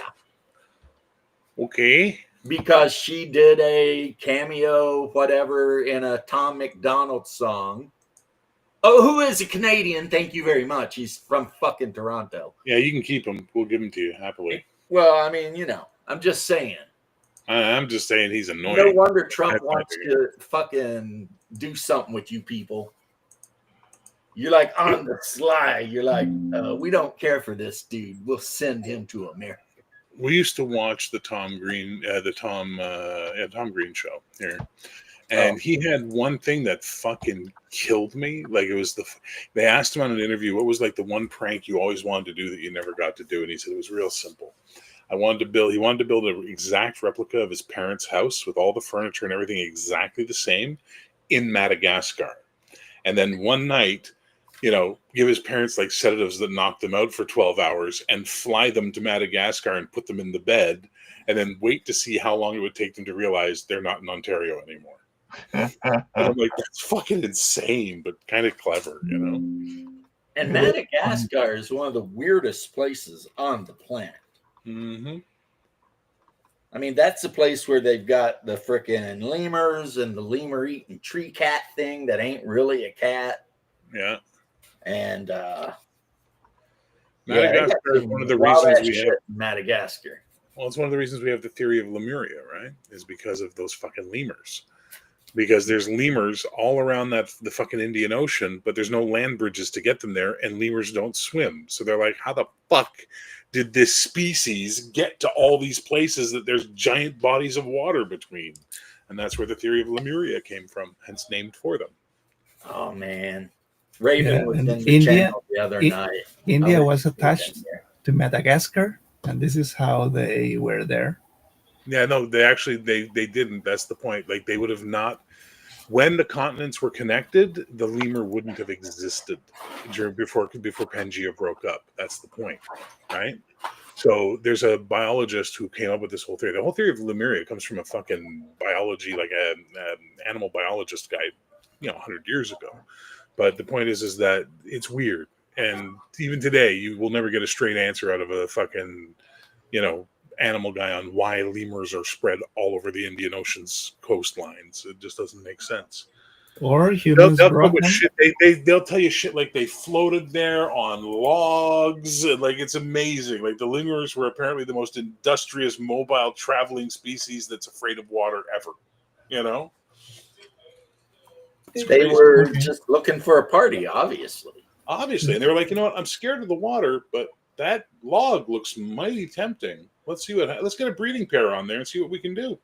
They built pyramids and flew using UFOs. The lemurs built the pyramids, yes. There it is. I'll be right back. I got to check my supper in the oven. Yeah, there's a lot of things that no one probably will ever know because I was checking the Orion, AC-10, SRM-4, LRM-15, and 2 medium lasers. Oh, yep. It has a punch. It's good at every range. If someone wants to run up on you, you got shit for them. If they want to hang back, you got something for them. And at 75 tons, if you kick somebody with that bastard, then they're taking like 16 damage or some shit to a leg location. Yeah, give it up. You're done. Yeah. So I used to test my mechs in MechWarrior 2 Mercenaries. This is where I test them first, and then I try everything on table. Plus, it's got a ton of armor. even for its weight. It's a heavy. It's got a ton of armor for a heavy. It's got more armor than I think a Marauder does by far. So, well, gentlemen, I'm going to bid you adieu. I got some crap I got to do. So, all right. Well, James, we'll talk some more about you coming to DaveCon. We'll get you up here. Well, here's the thing. My buddy who wrecked his car, I think he got a new one. So we're loading up gas. Person I'll be playing, Age of or Song of Ice and Fire with. So. I also got a commitment from a guy to come in 2026, and you will not believe who it is, but I have to keep it under the gun for now. So, which is he contacted me, by the way. So I was like, what? one of those type of people, So well, good. It will be it'll be nice to have this person there. He brings some true clout. So, all right, you guys have a good night, and okay. I will see you guys you will later. Yeah. All right. Bye-bye. Yeah, I got about another 30. So you like the art? Oh yeah, I think you're a very talented artist, especially since I am a very not talented artist. I pretty much suck. I do not call it talent. I would say hours and hours and hours of practice when I was a kid, because this is the only thing. I did not have any money for toys because we were not like wealthy. Mm-hmm. So basically what we had is pencil, paper, and I was lucky, found some books and started to learn from some books of art. Self-taught's a great way to go, man. Hey, yeah. I have some drawings from primary school. I used to draw spaceships, not humans, but spaceships. And basically I learned about making machines and drawing. So basically that's what I used to do. Later I learned about human shape and humans and all this. And this is how I developed my style. And then inking. Yeah. Oh, go ahead. Well, it's good. It's good stuff. And yeah, I'm only as good as I am at painting miniatures because I've been at it for like 30 years. But I have a meme saved somewhere on Facebook or something, and it shows this cat, and the guy's interviewing the cat, and it's like, so you've been painting miniatures for a very long time, right? And the cat's like, yes. They're like, your miniatures are pretty good, right? And the cat's like, well, thank you. And the guy's like, how long have you been painting miniatures? And the cat's like, 35 years. And it's crying. Because it's like, it's like, yeah, this is the best I can do. I've peaked. You know what I mean? I peaked probably 20 years ago, and now I'm just, going through the motions. But it is what it is, man. And plus, one of my doctors tells me I should do it. Keeps your blood pressure down, right? It keeps my blood pressure down. It keeps me from hyper focusing on bad calls and stuff. Just basically, this veteran is medicated for your protection, as they say. That's fair. So, yeah, that's kind of nothing wrong with that, man. Look what we got over here. Fucking flamingo. How it goes, guys? Hello.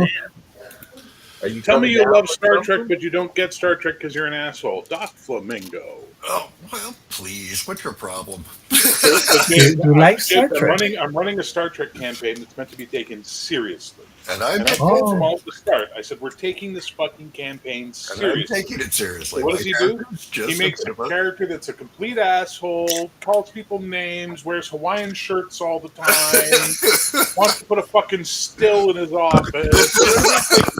What part of we're taking this fucking seriously was in fucking Esperanto, you dick. It's like He's just a bit of a character, is all. it's like Yeah. we're not playing Lower Decks. Stop it. If you ever would you like to pilot a spacecraft with real physics? No, because it would hurt. I'd probably turn my body into jelly. No, I mean in the computer. God, no. I run a Mac, dude. I don't play around. This is a work. Oh, That's a game for those people who just sit around and do vector calculus for fun. They're just like. Which game are you talking about? Their Orbiter Space Flight Simulator. I posted no in the interest. chat. Yeah. Well, Anybody else wants to talk about it? Go right ahead. It is like Microsoft Flight Simulator, but in space. Jesus Christ, Flamingo. Yeah. Your headset just made all the noise in the world. Oh, sorry. I was just adjusting things. Well, at least we can hear you. That's an improvement. I just had to spend money I don't have on a new keyboard, which I fucking hate because my cats jumped all over my last one and ruined it. I don't know what they did. All the keys got scrambled, the assignments. I don't know how they did it. Tried resetting it, nothing helped. I guess they physically broke something by leaving on it. Well done, cats. Well done. Well, cats. That's what they do. I don't use a headset. I use headphones and the microphone from the computer. A small step for man, a giant leap for mankind. How did it sound? And why is everything wireless now? I freaking hate wireless. I like my wires. Maybe I'm old and set in my ways, but I want wires. I don't want to deal with batteries. Hang on. I got 2 kittens 3 years ago.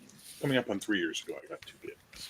Are you talking about those giants you got? Yeah, when they were kittens, they loved to chew wires. And it didn't matter if I put hot sauce on them or not, they fucking chewed them. I went through 4 headsets. They were like keyboards, wires. 2 mice, at least a half dozen charging cables. I finally now buy the braided kind because they can't chew through those as easily. The last wire that died was they were mad at me about something one night, and they chewed the wire from my fucking webcam to my computer. I love wireless, Duck Flamingo. Happy. Yeah, mine don't chew on wires, I'm very glad, but they do manage to break everything nonetheless. They're cats. That's kind of their job. But never forget, as I used to tell my students, because I had a lot of African students, especially from Kenya and Cameroon, who were very against cats, because cats were for witches. As I would tell them, you must remember, hate the cat as much as you want. The dog, we civilized. We domesticated the wolf to make it a dog so that we could sleep at night protected.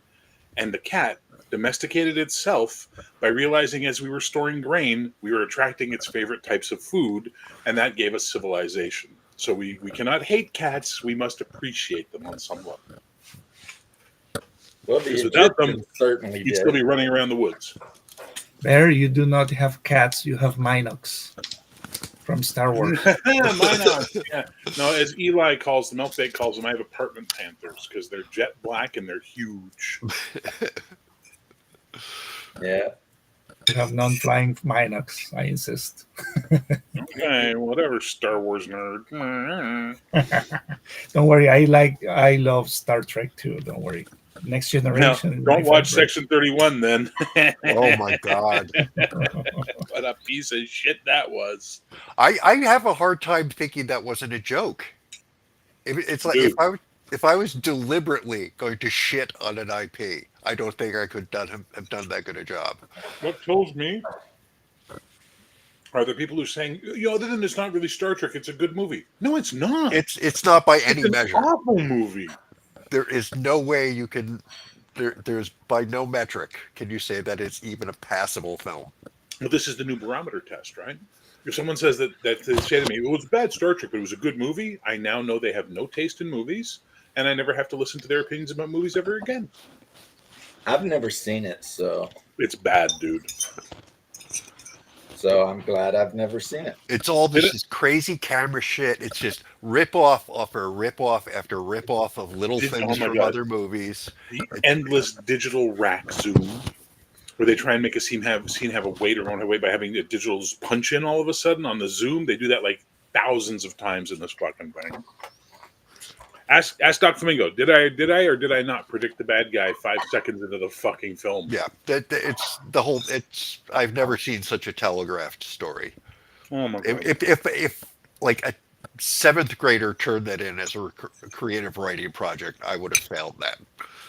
The guys from Red Letter Media had the best line. They said, if the 11-year-old you wrote that script, the 12-year-old you rereading it would have been embarrassed.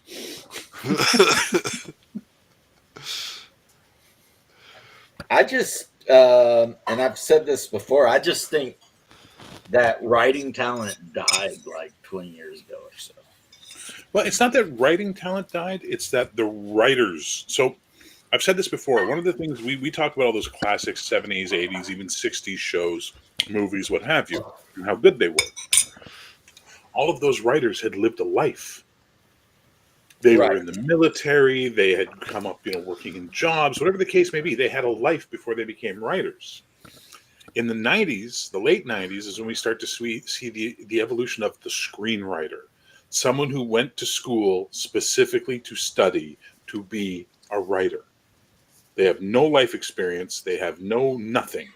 And now they're trying to write stories that people can relate to, and people can't because they don't know how to fucking write.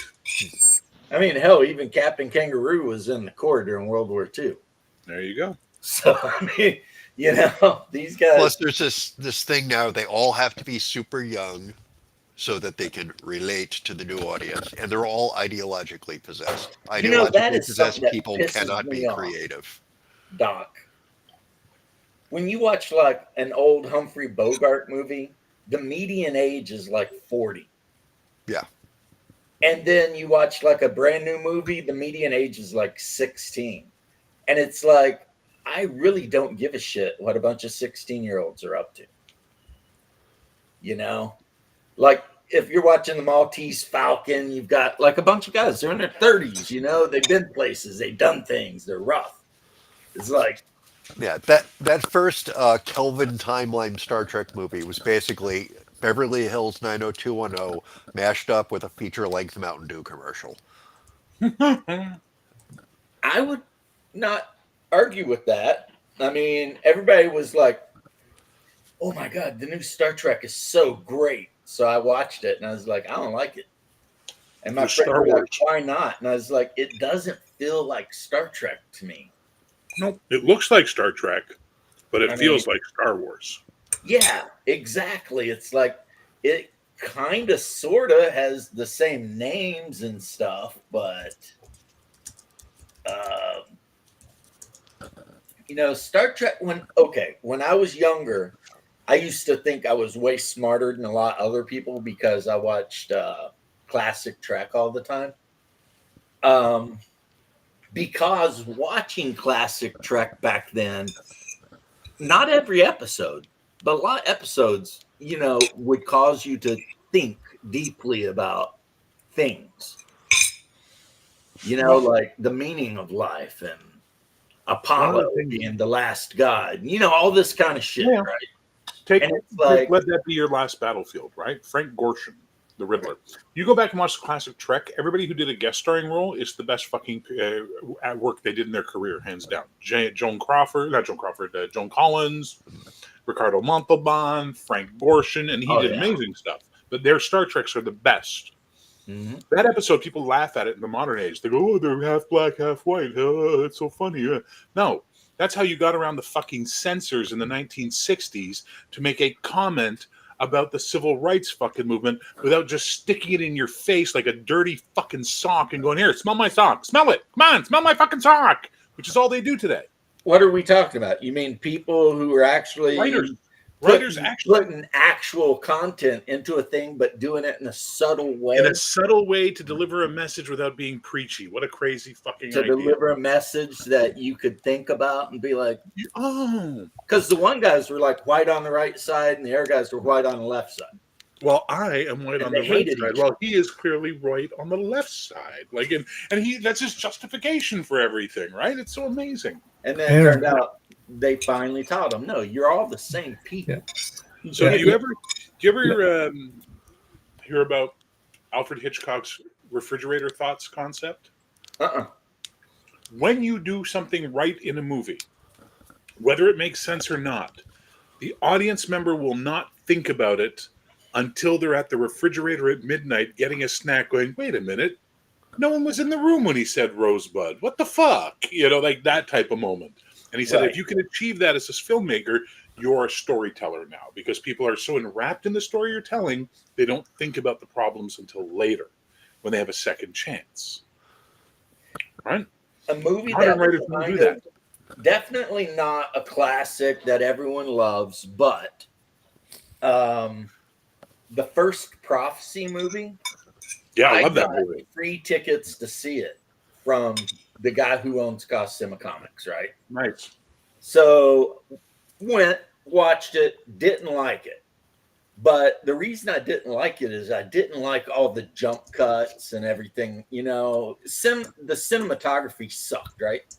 But I got home and like 3 days later, I just started thinking about it and I was like, damn, that's kind of neat though, you know? The more I thought about it, the more I was like, you know, that movie's not really that bad. I still don't like all the weird jump cuts and shit. And plus, Viggo Mortensen as Satan was fucking scary. No, he was amazing. I'm that little voice you used to pray to in the dark. You know, like he's so fucking. When he's like, remember how you used to say your prayers and then you jump into bed and hope I wasn't under there listening? I was. Yeah. But I still love Christopher Walken. Christopher Walken has two of my favorite lines in that movie. Study and math, kids. Key to the universe. And the one where it's like, you know, and I will lay you out and fill your mouth with your mother's feces. Yeah, when the chick walks up and she's like, Jesus Christ. And he's like, no. Jesus Christ loves you. I do not love you. It's just like, wow, Viggo. Before he was Aragorn or anything, I think. Yeah. Just killing it, you know? That movie is so good.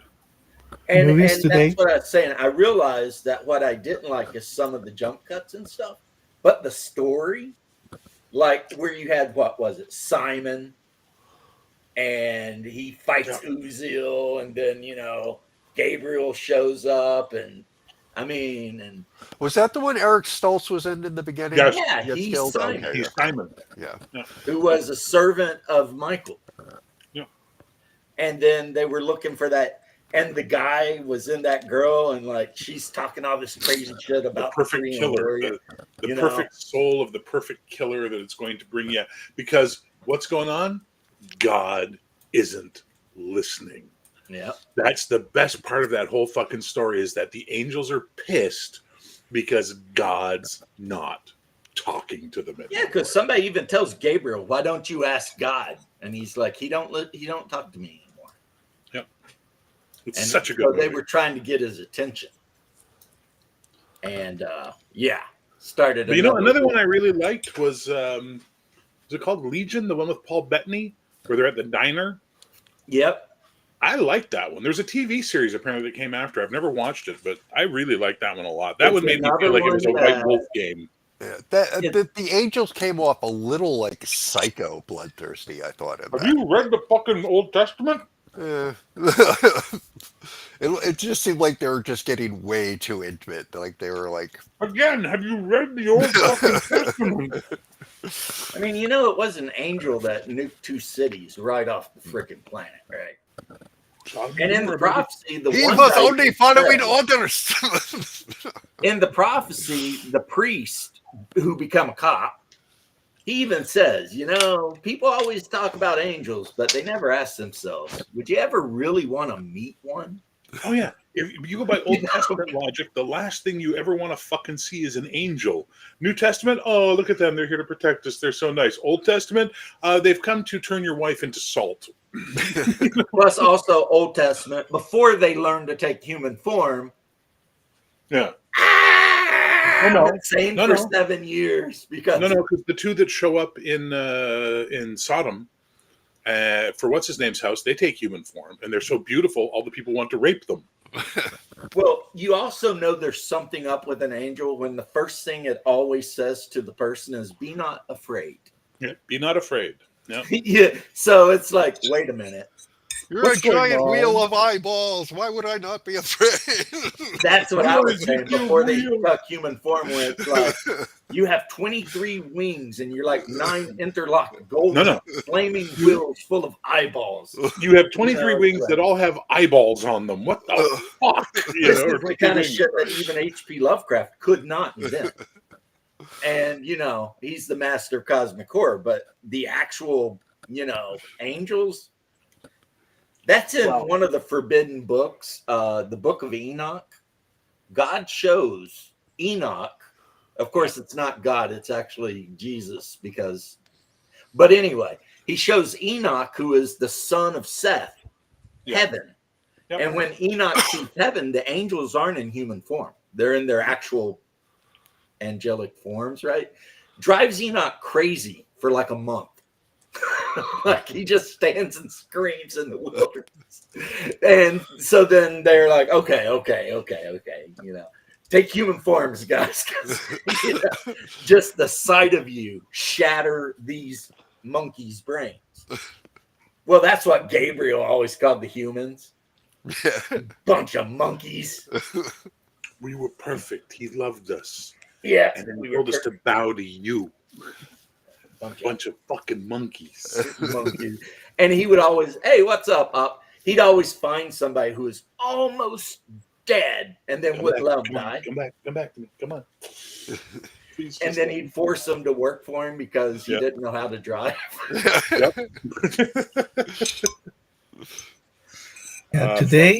Today movies are formulaic. For example, do you know how to write a movie like J.J. Abrams? Star Trek, a bad guy with a big ship wants to destroy everything. Star Trek Into Darkness, a bad guy with a big ship wants to destroy everything. Star Trek Beyond, a bad guy with a big ship wants to destroy everything. And Star Wars The Force Awakens, a bad guy with a big ship wants to destroy everything. But hang on, you're missing one thing. Hang on.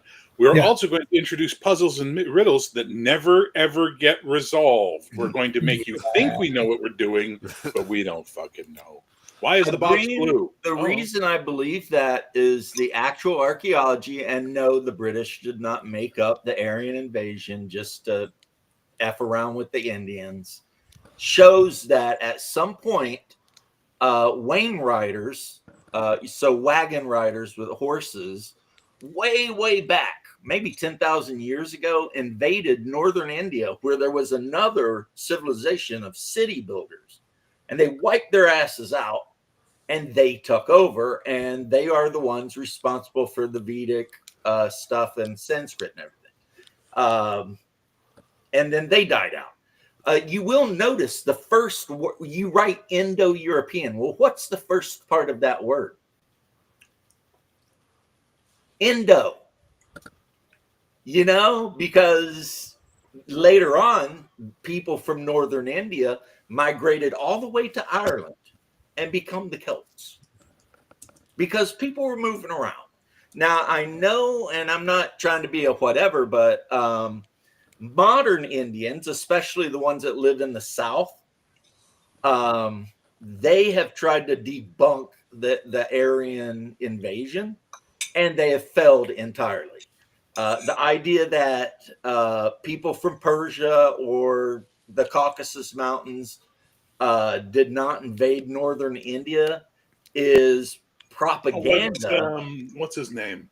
It's propaganda because what's the name of the guy that did it though? Clop. What the fuck was his name? Oh, I don't know. But they're just trying to say it's English propaganda, blah blah blah. Yeah, it's really fascinating stuff now with Guado Tepe, and they're finding all these sites that are like 20,000 plus years old. Oh yeah, every time How we utterly think we hostile know the like when entrenched modern like humans. archaeology community is to admitting to any of this. Well, Sanskrit might be the oldest language, but like I was saying, Agreem, Wait a minute, hang on. Rutledge, the absence of chariot in the Indus Valley civilization suggests that the chariot arrived in India with the Aryans, who settled here around 1500 BC. yeah. So Crazy. yeah, a long time ago, and there are people in southern India who have made it like it's propaganda, the white man's, because they're still mad about the Raj, and maybe they should be, I don't know. But the reality is, well, no, they shouldn't be mad about the Raj. We put an end to people burning their wives and shit. So the reality is, yes, some people from the Caucasus Mountains settled northern India. But they're not the only ones. Afghans did, Persians did, Mongolians did, Greeks did. We can go on and on. I mean, that little chunk of India was invaded by literally everybody in the old world at one point or another. Why do you think the Sikhs came into such power? Yeah. Because they were a wall that was used to basically resist further invasion from the West. Freaking Tamerlane, when he invaded through Afghanistan into India, he conquered the city that was built with all the Kama Sutra stuff on it. And they think he killed like 2 million Indians before he was done. Tamerlane or Temujin, depending on what you want to call him. Have you noticed something, James? What's that? People from YouTube don't argue stupid shit with you anymore, but Twitch always does. Well, this guy I know, though. This is a green. No, that's fine. I'm sure he's a cool dude and everything, but I'm always noticed whenever someone's arguing with you about stuff, it's always a Twitch icon beside them. It's like Twitch is weird like that. It attracts like somebody will get on and they'll see like the MAGA hat and they'll immediately start freaking out, and it's like, get back to Twitch with your ass, It's like, but no, Agreem, I would never disrespect you like that. But the archaeology holds that a civilization, maybe from current Turkey or that region around the Black Sea and all that, at some point thousands of years ago, whipped on through and put a beating on the proto-Indian people who lived there. But I mean, the Indians were moving around too. So because they say that Indian people were some of the first people on Australia, like 100,000 years ago or some shit. You know what I mean? So that's how dingoes got to Australia, was Indians.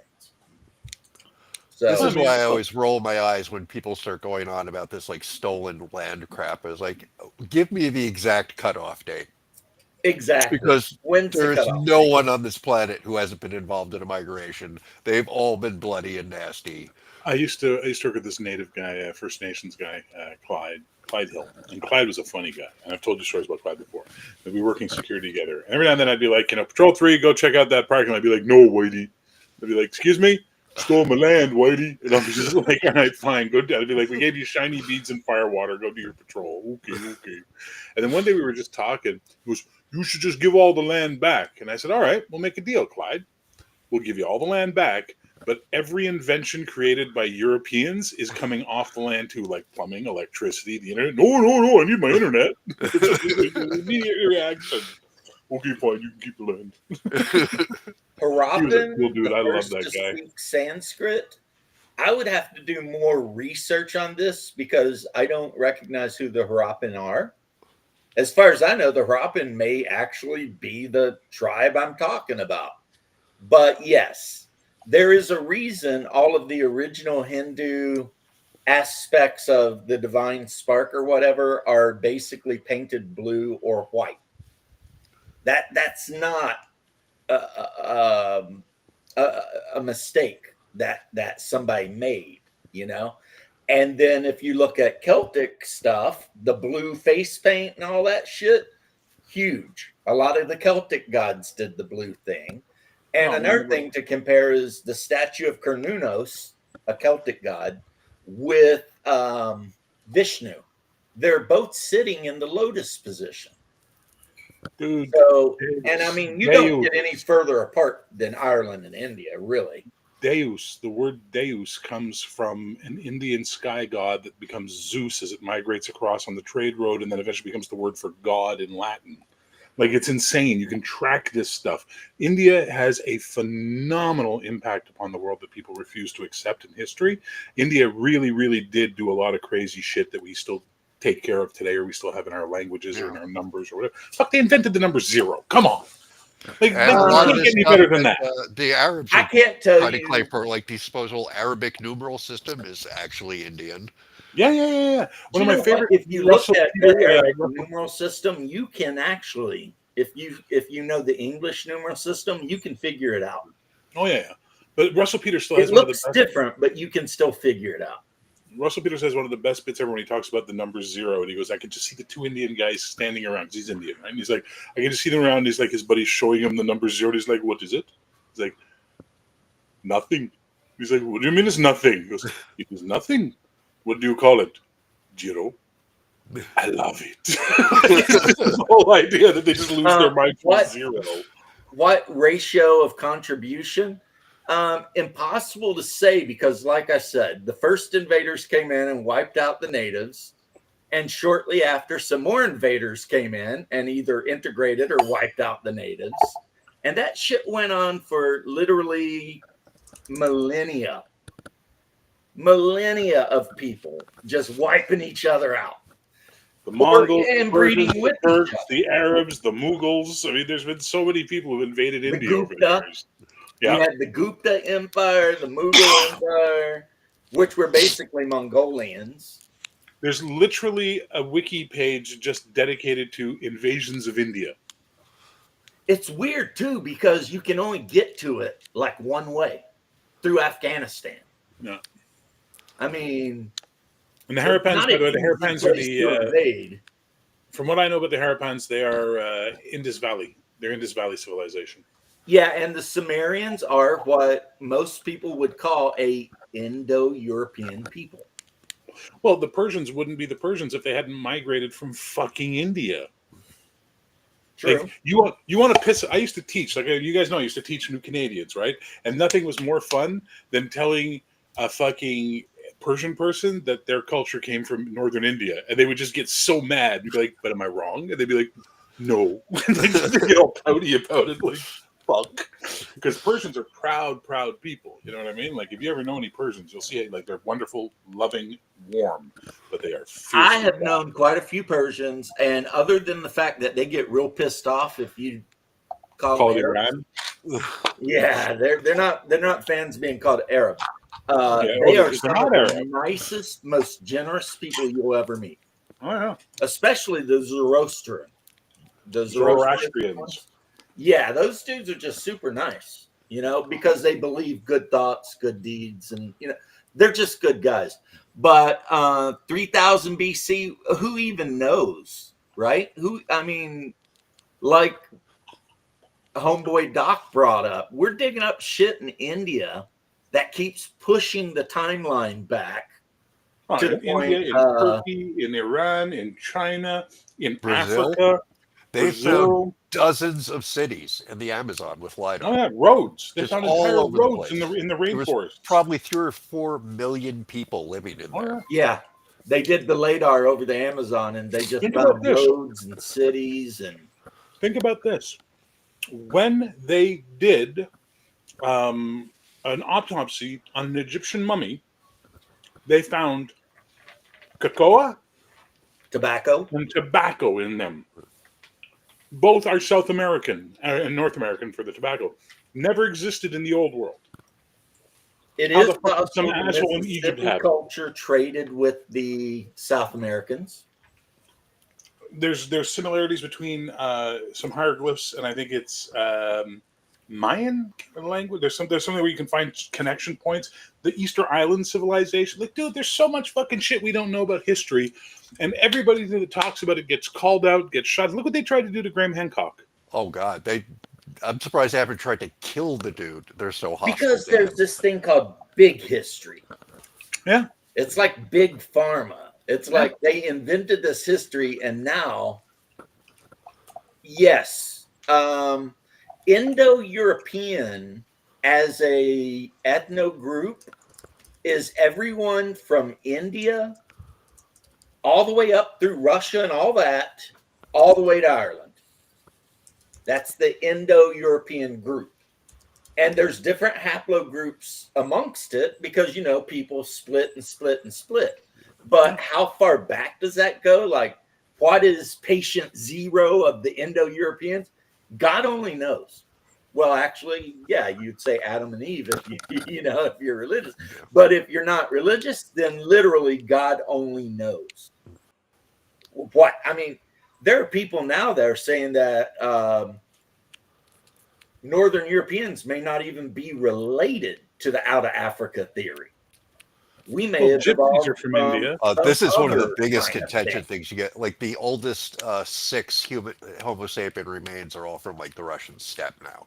Yeah, and they freak out if you even bring this up. Oh, the out of Africa theory has been debunked at this point. The new growing theory, when you get past the people who are invested in the out of Africa theory, is that various types of hominids developed around the same time and then eventually migrated together through their expansions and migrations. They came together and either warred or bred. And then we had multiple hominids, right?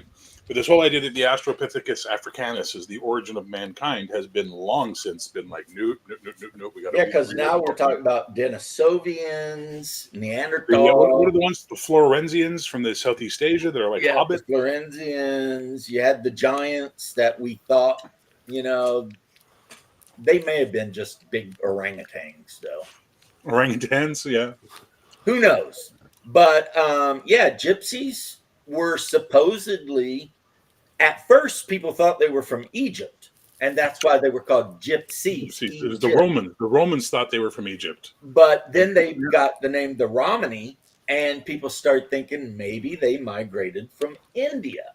Which they did. Through Persia. And everyone in the Balkan region hates their guts with a white hot passion. I taught a class. There was a guy in my class. His name was Bogdan. He was a big, tall Romanian guy. Nicest guy you ever met. Gentle giant. He winds up getting in this little sort of tete-a-tete with this white girl in the class, and she was a little outspoken, but they weren't angry or anything. And then he said something, and she just turned around. She went, "Just sit your fucking gypsy ass down." And it was like a switch went off in his fucking eyes, and he just stands up and he's like, "I'm not fucking gypsy." And I'm like in between the two of them going, "You walk away, you sit the fuck down right now." She called me gypsy. I'm like, she doesn't know. Sit down. Romanians are Latin mixed with Slav. Yeah. There is actually a king of the gypsies, and he resides in Queens, New York. They have a whole weird. There's a section of Queens that is all gypsy. Dude, like the Irish. They have like a royal family. The what? The Irish what? The Irish gypsies in North Carolina that live. Yeah, there's a bunch of pikey families in the travelers. In the US. Travelers, traveler families. Yeah, they just travel around and you make as much money as possible, and if you get they enough, do not have a good reputation at all. If you make enough money for the elders, then they give you a house in the town they own, and you can retire. Wow. Yeah, it's some wild ass shit, but and then there's the weird proliferation. Are technically Indo-European, but remember, when I say Indo-European, that's like saying African, Indo-European, Asian. I mean, that's how far down the ladder we're going. We're going to like the bedrock. Dude, when you're getting that far down the bedrock, there's not even Native North American because they're just migrated Asians. Yeah, they're just Asians that crossed over. And now the new theory, which I've always believed this, is that the South American cultures actually came across through the Polynesian people. Could be. Like Christmas Island and all that. And that's why the South American cultures, like the Olmecs, Tomecs, and all that, they worked stone. They made statues and big-ass buildings and whatever. Whereas the northern that came across from Siberia, they never made anything out of stone, except maybe arrowheads and shit. and mud dried bricks in the southeast, or southwest. But you can blame that with their trade with the South Americans. And then there's the weird proliferation of pyramids all over the world. Okay. Hang on. We're going to talk about that. But first, haven't they debunked the Clovis people at this point in time? The Clovis civilization isn't what they thought it was. It's like something completely different. Well, there was the Clovis first thing that they're trying to that's trying to say that right? The American Indians were the first here. There were people here tens of thousands of years before. Yeah, they're finding remains and tooled rock and stuff. Yeah, okay, all right. Yeah, the Cherokee legends talk about the people who were here first. The pyramids thing. Look at all the major stone monuments left behind by civilizations around the world and follow the line of them with 100-mile, I think it's about 100-mile width or 150-mile width, and it circles the fucking earth in a complete straight line, right? That line, if it's like tink, my hands are in the wrong position for it because I can't tilt this way, but if it's the lines like this and it goes tink, it matches the equator. So there is a theory that during the Younger Dryas, one of the things that caused the Younger Dryas to be so chaotic was that the equator shifted by that degree point. That basically the planet altered itself, and that old line where all these monuments exist, and you can put Easter Island on there and go right around, was the old equator of the planet before there was a slight shift of the planet's orbit or whatever you call it. It's fucking orientation. And that there's no proof of this, but it's fascinating what you find, right? China has the most pyramids in the world. Yeah. And they're covering them with trees. So that the roots will grow in and destroy whatever's under there. Yep. They won't let you take pictures of them. There was only one Westerner who was ever allowed to take pictures, which is how we know about them. Apparently, they would find red-headed mummies inside them. Yep. There's all this crazy shit going on in our world that all these arrogant cultures don't want us to know about. And we do it too in North America. Our own arrogant cultures do it. The Smithsonian, all that mentality. You can't go into the fucking this and you can't do that and blah, blah, blah, blah, blah. Oh, yeah. You can't go into the caves down in the frickin' Grand Canyon and all the bodies of the red-headed giants that we found. I have an idea. How about if you men on it? How about if you trade microchips for pyramids? Huh? You trade microchips. Like I give you a pyramid, you give me a microchip? What are you talking about? Yes. I give you the microchip you want, and you give me the pyramids. Yeah. Oh, for China. We'll give you. We'll help you. Like, how has China not built its own fucking microchip factory at this point? These motherfuckers put up hospitals overnight. And they haven't gotten out of their heads, their asses far enough to go, fuck Taiwan, we're building our own goddamn places. Like, that makes no sense. Yeah, we're building our own places, too, because we're all like, you know what? Yeah, it's let's nice not rely on that one island. We can't be reliant on Taiwan for microchips. We actually need those. Yeah, and if something goes bad over there, we would be absolutely effed in the egg.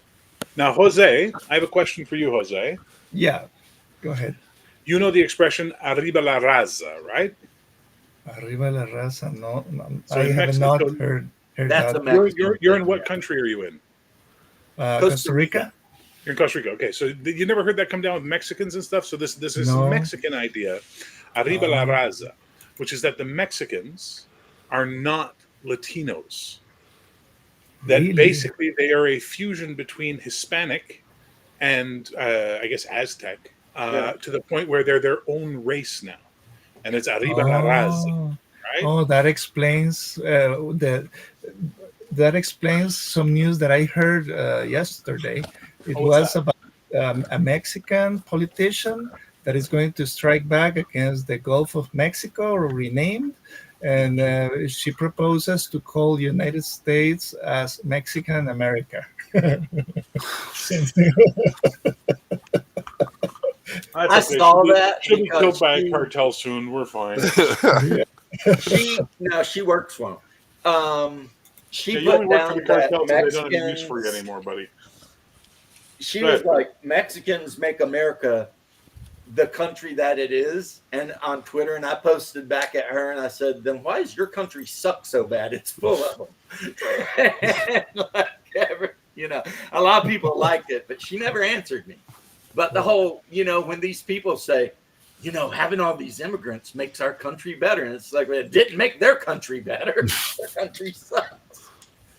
You know, I mean, not trying to be mean, but you know what my favorite fucking stupid lefty, oh my god, propaganda piece of shit I ever saw was during the Bush administration when they showed that Bush 2, when they showed that picture of the border and it was all beautiful houses on one side and fucking rundown squalor on the other side, and they flipped the image so it looked like the beautiful houses were in America and the squalor was in Mexico. But the reality is it's actually inverse. The beautiful houses are all in Mexico and the squalor's on the American side. Yeah. Jesus Christ.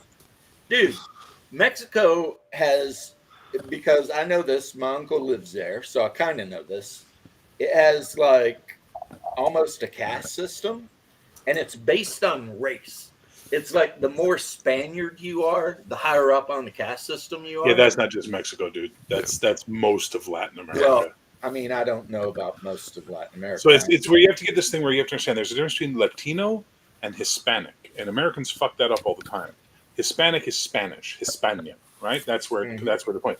Latino is Latin American. It's where that comes from. It's that whole fucking Catholicized sort of mix. The thing with Latinos is that most of them are mixed blood of Spanish with whatever natives were living in that particular part of Central South America that the Spanish were fucking everybody and giving them Catholicism in.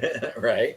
Whereas Hispanics are more pure-blooded Spanish, right? They have almost next to no mixing blood in that point in time. So like all fucking humans, the minute they can prove that their genetics are better than your genetics, they're off to the races on how much better they are than everybody, you know?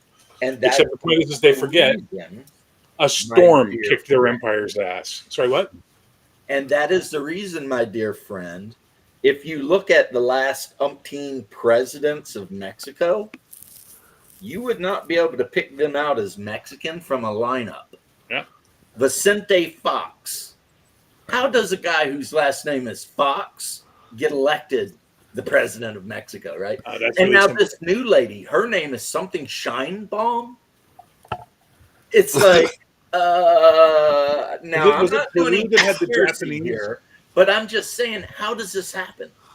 Was it Peru that had the Japanese guy as their leader? Was it Peru? Yeah, I think it was Peru. Their leader for like at one point during the 90s was a Japanese dude, you know, who was a citizen of Peru, and he got elected to the highest office in the country. Good for him.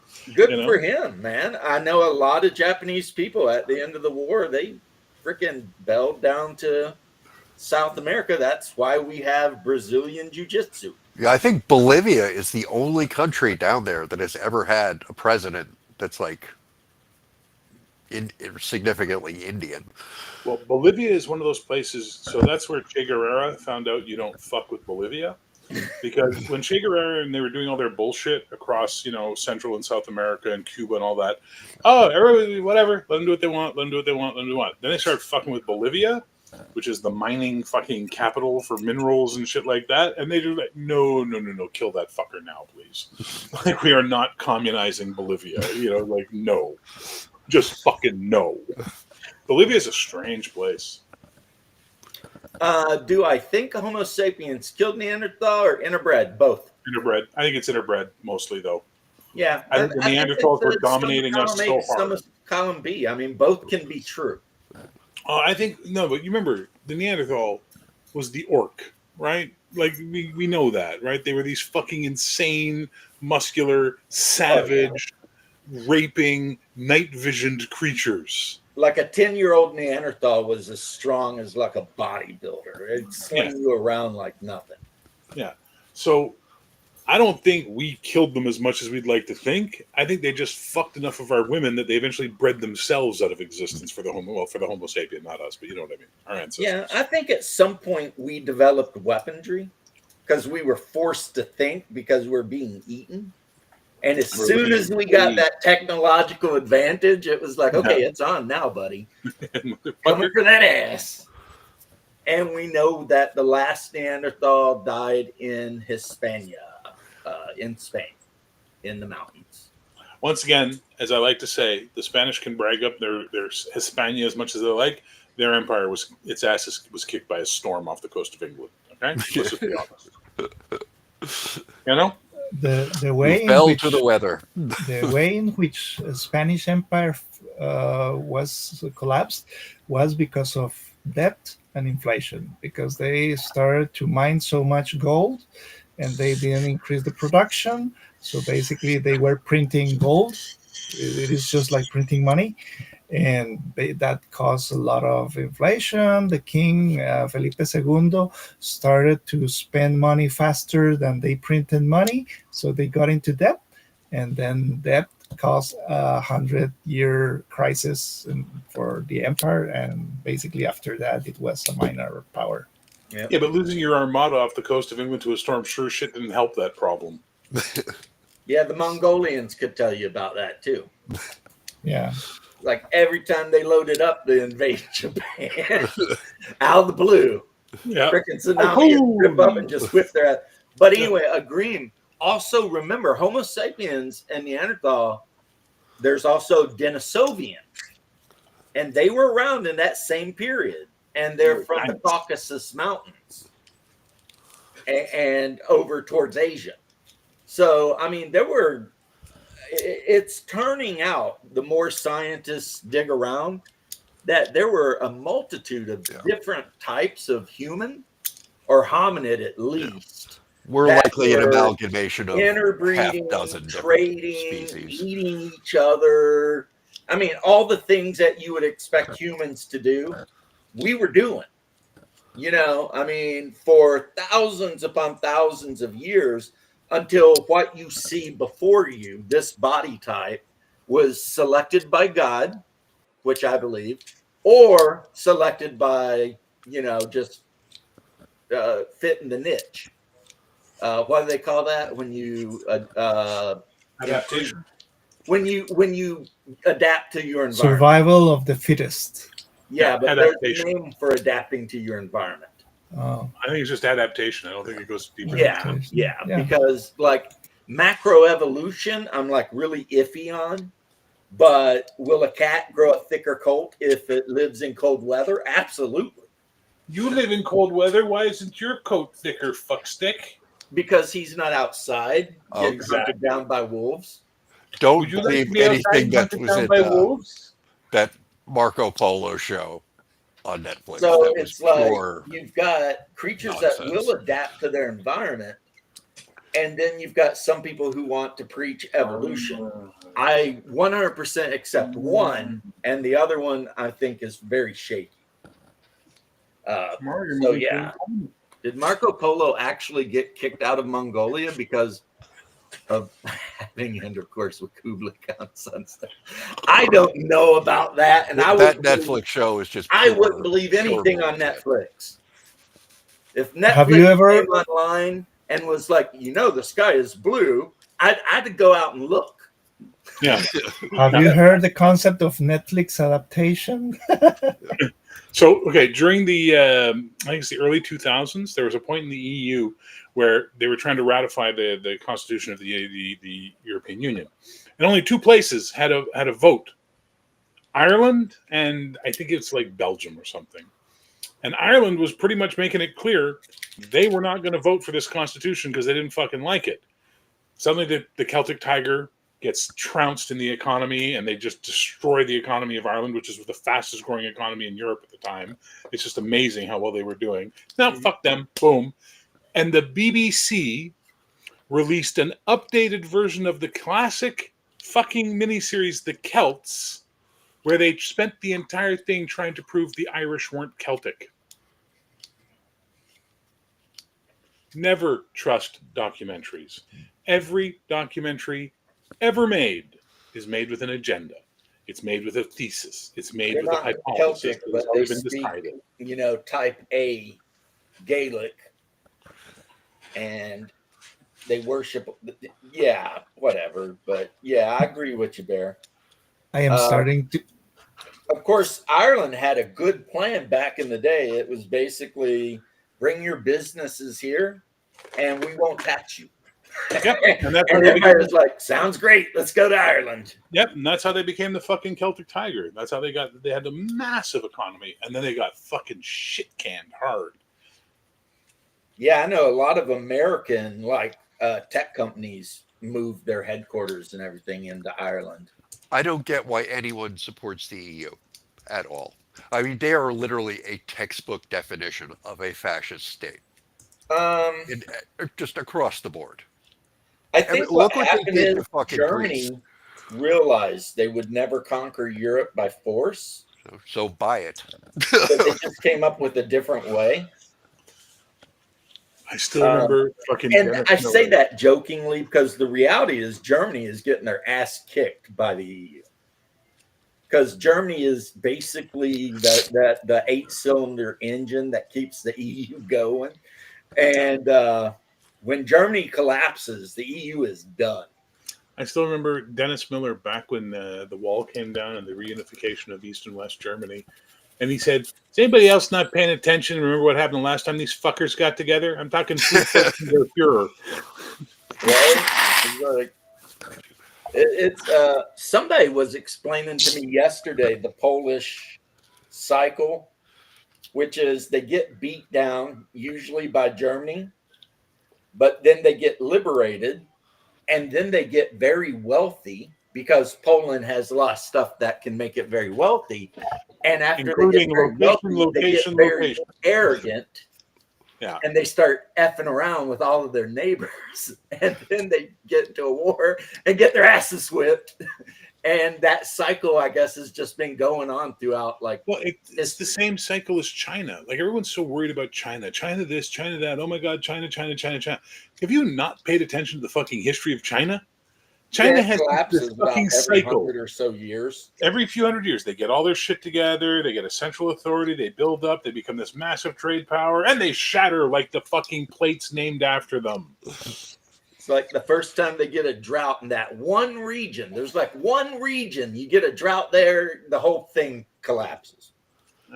But it is the one region that grows like 90% of their food. Saw something, some hydro engineer went over to look at that Three Rivers Dam. Three Gorges Dam. Three Gorges, that it's the biggest dam ever. He's like, this is like the greatest engineering disaster in human history. Yep, it's going to break. They're convinced it's going to break somewhere in the next 10, 15 years. And yeah, they displaced like millions upon millions of people. They fucking flooded temples that were like 5,000 years old. Well, they don't care about that. No, they don't. They don't give a shit about their past in China, the communists, the People's Party. Yeah. They only give a shit about the future. That's why they ban movies that talk about witchcraft or magic powers. You're not allowed to show those movies in China because it might make people remember what it was like before the communists. Like, it's so weird. They also make you shrink down black people. They also call us white monkeys because we'll do all the jobs they don't want to do when we're over there. And they but I was talking about like shit. The Star Wars poster. Oh no, they don't shrink them. They remove them from the poster. Like the most interesting character in that whole series, they just got rid of it. And by the way, 100% accurate. Finn was the most interesting character in those 3 movies that they did nothing with. They made him comedy. That was done specifically so he could be edited out without screwing anything up. And they made him comic relief, whereas in the first movie, I had it already written out in my mind. Finn was going to be the Jedi. Yep. And it would have made a lot more sense. And it would have been it would have been a great character arc too. Like, he would have been the Jedi. She would have been the Han Solo. It would have been fucking perfect if they'd done it right. But nope, girl power. The force is female. Yay! And Finn could have become a Jedi. He might have met Mace Windu, and Mace could have gave him a purple lightsaber. He could have been the baddest. A one-armed Mace Windu, no less. I tell you this, I think this is hilarious. We literally just took a trip through history and across the globe to come full circle back to Hollywood's got its head up its own ass. Which is where we started. It's amazing. That's how you're having a conversation with intelligent people, by the way. I already figured out a way to save Han Solo from Episode 7. No, because I don't fucking care about Han Solo. I don't care a fuck about Princess Leia, and I don't give a fuck about Luke Skywalker. Yeah. I never wanted to be a fucking Jedi. I related more to Boba Fett and Chewbacca. Well, I mean, Boba Fett. Okay. The guy who had like 2 lines in the whole movie and somehow managed to still be one of the most popular. Yeah, one of his lines was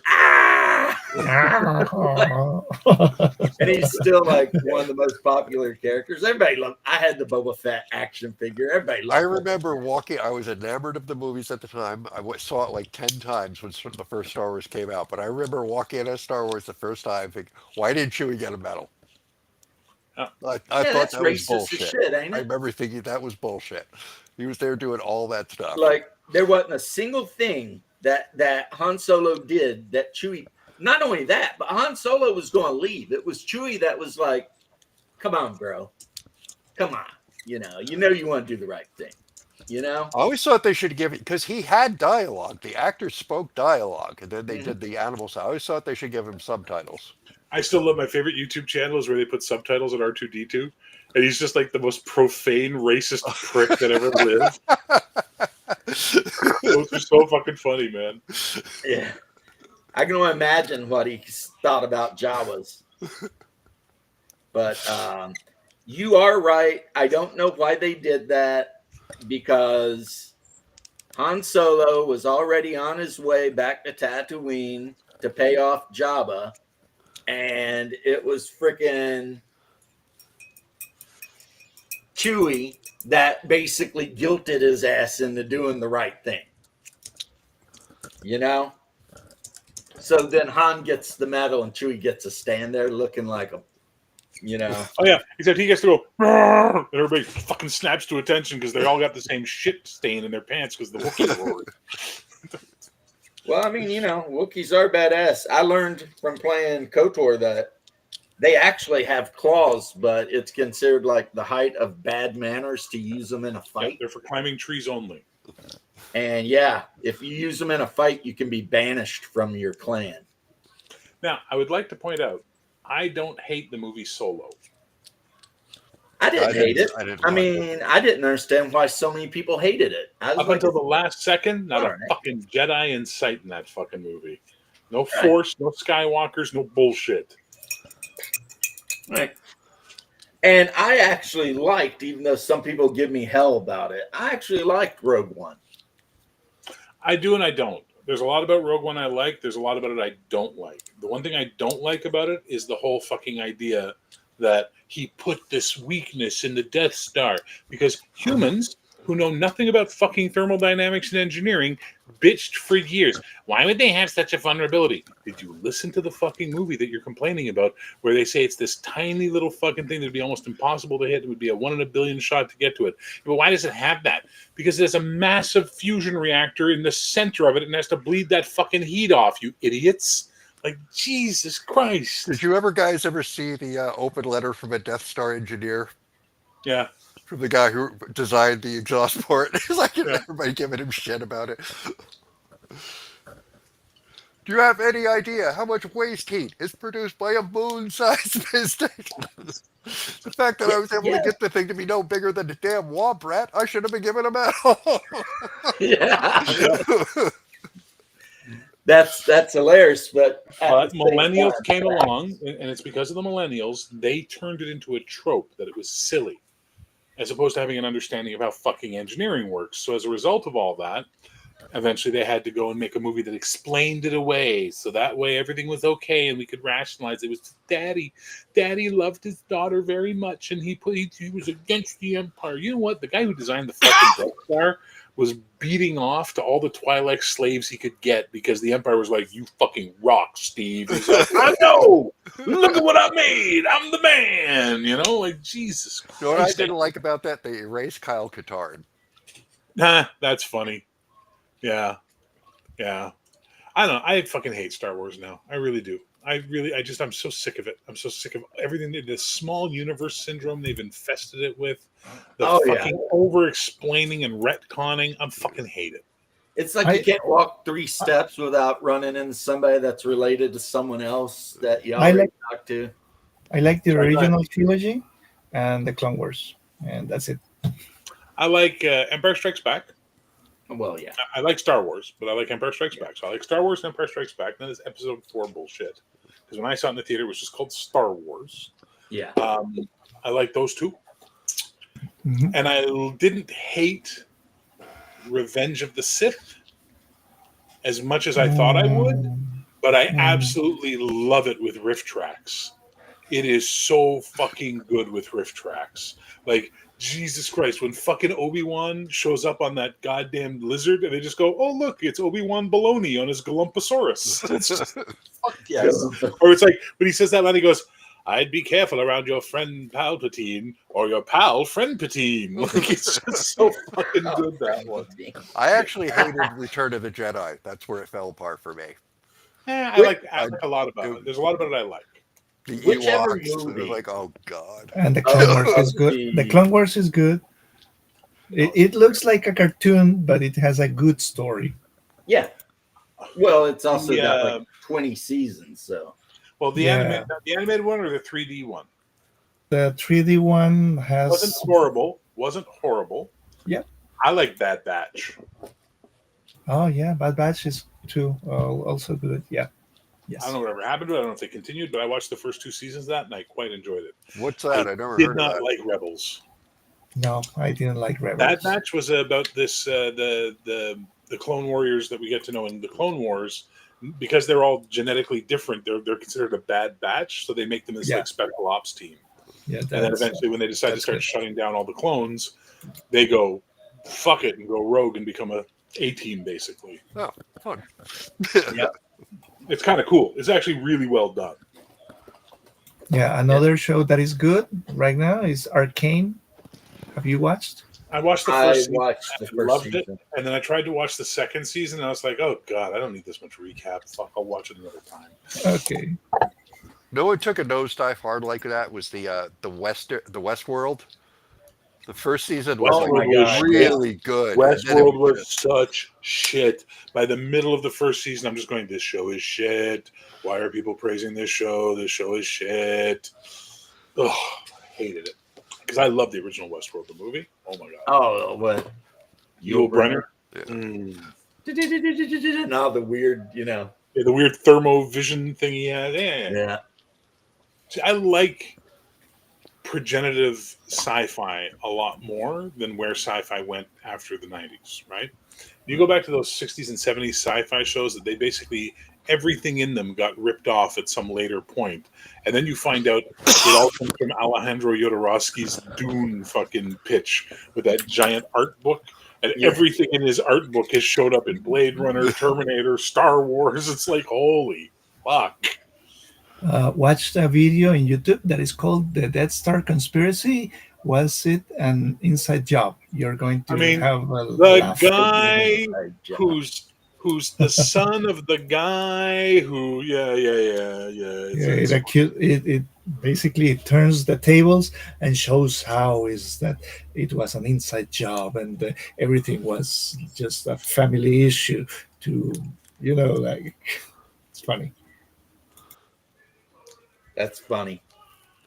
Yeah, I think that was the thing that killed Empire or Return of the Jedi for me was that they built another Death Star. I was kind of like, I could see some big, giant, stupid Empire thinking that would work once. Yeah, to immediately turn around and do it if again. At first it doesn't succeed, try again. Yeah, but the problem is, how many Star Destroyers could you build with those resources? Yeah, but probably that number of Star Destroyers would be a better investment. Okay, so but if the lobby was behind this Death Star, I'm in a Star Wars Legacy group a Star Trek Legacy group on Facebook where it's just people talking about loving old school Star Trek and wishing they do the new show. And some chick just showed up and she posted a picture of herself, right? Blonde chick looking at the camera, and she got a little bit of cleavage going on, not too much. I mean, she's like, "Hi, I'm new here," and right away it's like, "Welcome, hey, beautiful, how you doing? Greetings. What's your favorite Star Trek?" And I just posted fucking Mad Max from Fury Road, going, "That's bait." Yeah. Like, it disturbs me how stupid men can be. Whenever I get one of those fucking catfishing bullshit friend requests, and I go look at them and they have a mutual friend, and I'm like, oh no. And I go see which one of my idiot friends fell for this, and I'm always like, I can't say anything to them. That's why aliens refuse to contact us. They see how stupid we humans are. Aliens there refuse to is contact us because something. we are their fucking progeny. There is something about some people, and I don't want to be mean to these people since they are technically my tribe, but they just never climatized themselves to being adults around females. Oh, that's not just your tribe, buddy. That's every fucking tribe. I'm saying the gamer tribe is like embarrassing. Oh no, the gamer tribe's the worst. Like when you're hanging out in the comic shop playing 40K and some not even very attractive girl walks in and like all the guys are acting like freaking nut jobs. And it's like, what is wrong with you people? I mean, you know, I'm not going to be mean to her or tell her she can't join us if she wants. But on the other hand, I'm not going to be a fedora tipping freaking cuck either. Calm down, you know? And as a result, a lot of the women that came to the game store did not like me. Because apparently talking to them like they were normal human beings pissed them off. They didn't like it. Like when they walk up to me and be like, what are you doing? I'd be like, I'm playing 40K. Sharing an image with you, James. Okay. Let's see if I can find it. Oh, it's right there. Okay. Name's Bond, James Bond, and you are biscuits, cheese biscuits. That's good. Yeah. I like that one. Because cheese biscuits almost does sound like a stupid Bond girl name, right? It does. I mean, especially the old days when you had like, you know, Holly Goodhead. I love the James Bond books, but he is the worst spy who ever lived. He tells everybody who he is. He does nothing but draw attention to himself. Yeah, he is not a good spy. Now, a hitman, he's a pretty good hitman. If you want somebody killed, James Bond's the guy to do it. Or if you want somebody to break into something, I mean, he's really good at some breaking and entry. He's good at the long con. He's good at the short con. He's really good at pretending he's Japanese. Oh my God! I can imagine if they tried to do that now. Have you guys seen that fucking YouTube channel that aged well or whatever it's called? Oh yeah, I've seen it. That aged great. Like the one they did on that one was so funny. It's like, and now he's Japanese. It's like, I don't think that's how things work. I don't think people would have fallen for that. I remember their thing on, was it Mickey Rooney and Breakfast at Tiffany's? Oh my God. Oh my God. If you want something bad, so over the top. It was just he didn't fuck around at all with that. If you want something bad, Star Wars RPGs. Those are bad. Star Wars RPGs. B6 Star Wars is one of the greatest games ever made. Yeah. No, Star Wars RPG. Oh, I don't know what that is. I'm sorry, I'm old school. RPG means role-playing game. You mean computer RPG? The RPGs? No, I mean the RPG for tabletop. Yeah, Star Wars D6 is one of the greatest games ever made by West End Games. Oh, really? Well, the newest ones are not very good. No, they're not. No. That one was so good that when Timothy Zahn, I think it was, or was it the other guy? Was it Timothy Zahn or Stackpole? One of them. When they sat down to write the first expansion novels after Return of the Jedi, Lucasfilm just sent them a box of West End Games material and said, "Here you go. This is some canon for you." D6 Star Wars was so good that they were using it as canon for the expanded universe only. For the expanded universe stuff. I mean, it was amazing. I never knew that game. Far Future or Fantasy Flight. That's it was like casting stones to try and figure out. Like it's like, you know, put down your deer hide and throw your runes to try and figure out what in the hell is even going on. It's like no, it's too complicated. And they can tell me that it's supposed to aid in role play as much as they want. I disbelieve. I checked the mechanics, and they suck. They do. The Empire? Mech Warrior Destiny is better. Yes. Yes. Well, I checked the mechanics. The mechanics. 2-6 versus target number. If you can't figure that shit out. Yeah, that's it. IP-based games are usually terrible. And then, like the original Star Wars D6, you added your attribute plus skill. That's how many die 6 you rolled. And then the average target number was like, I don't know, 12. But then it went up the harder it got. So, I mean, if you're a really good shot or whatever, you could be rolling 10 or 12 dice 6. But it wasn't like you had to look for the 6s. It was you just added it all together and hope that sum beat whatever the target number was. Super easy. It's basic math, right? Addition. Literally first grade addition. And the source books for that game were amazing. If you get the West End game source books and shit, I mean, you will know more about Star Wars than you ever wanted to.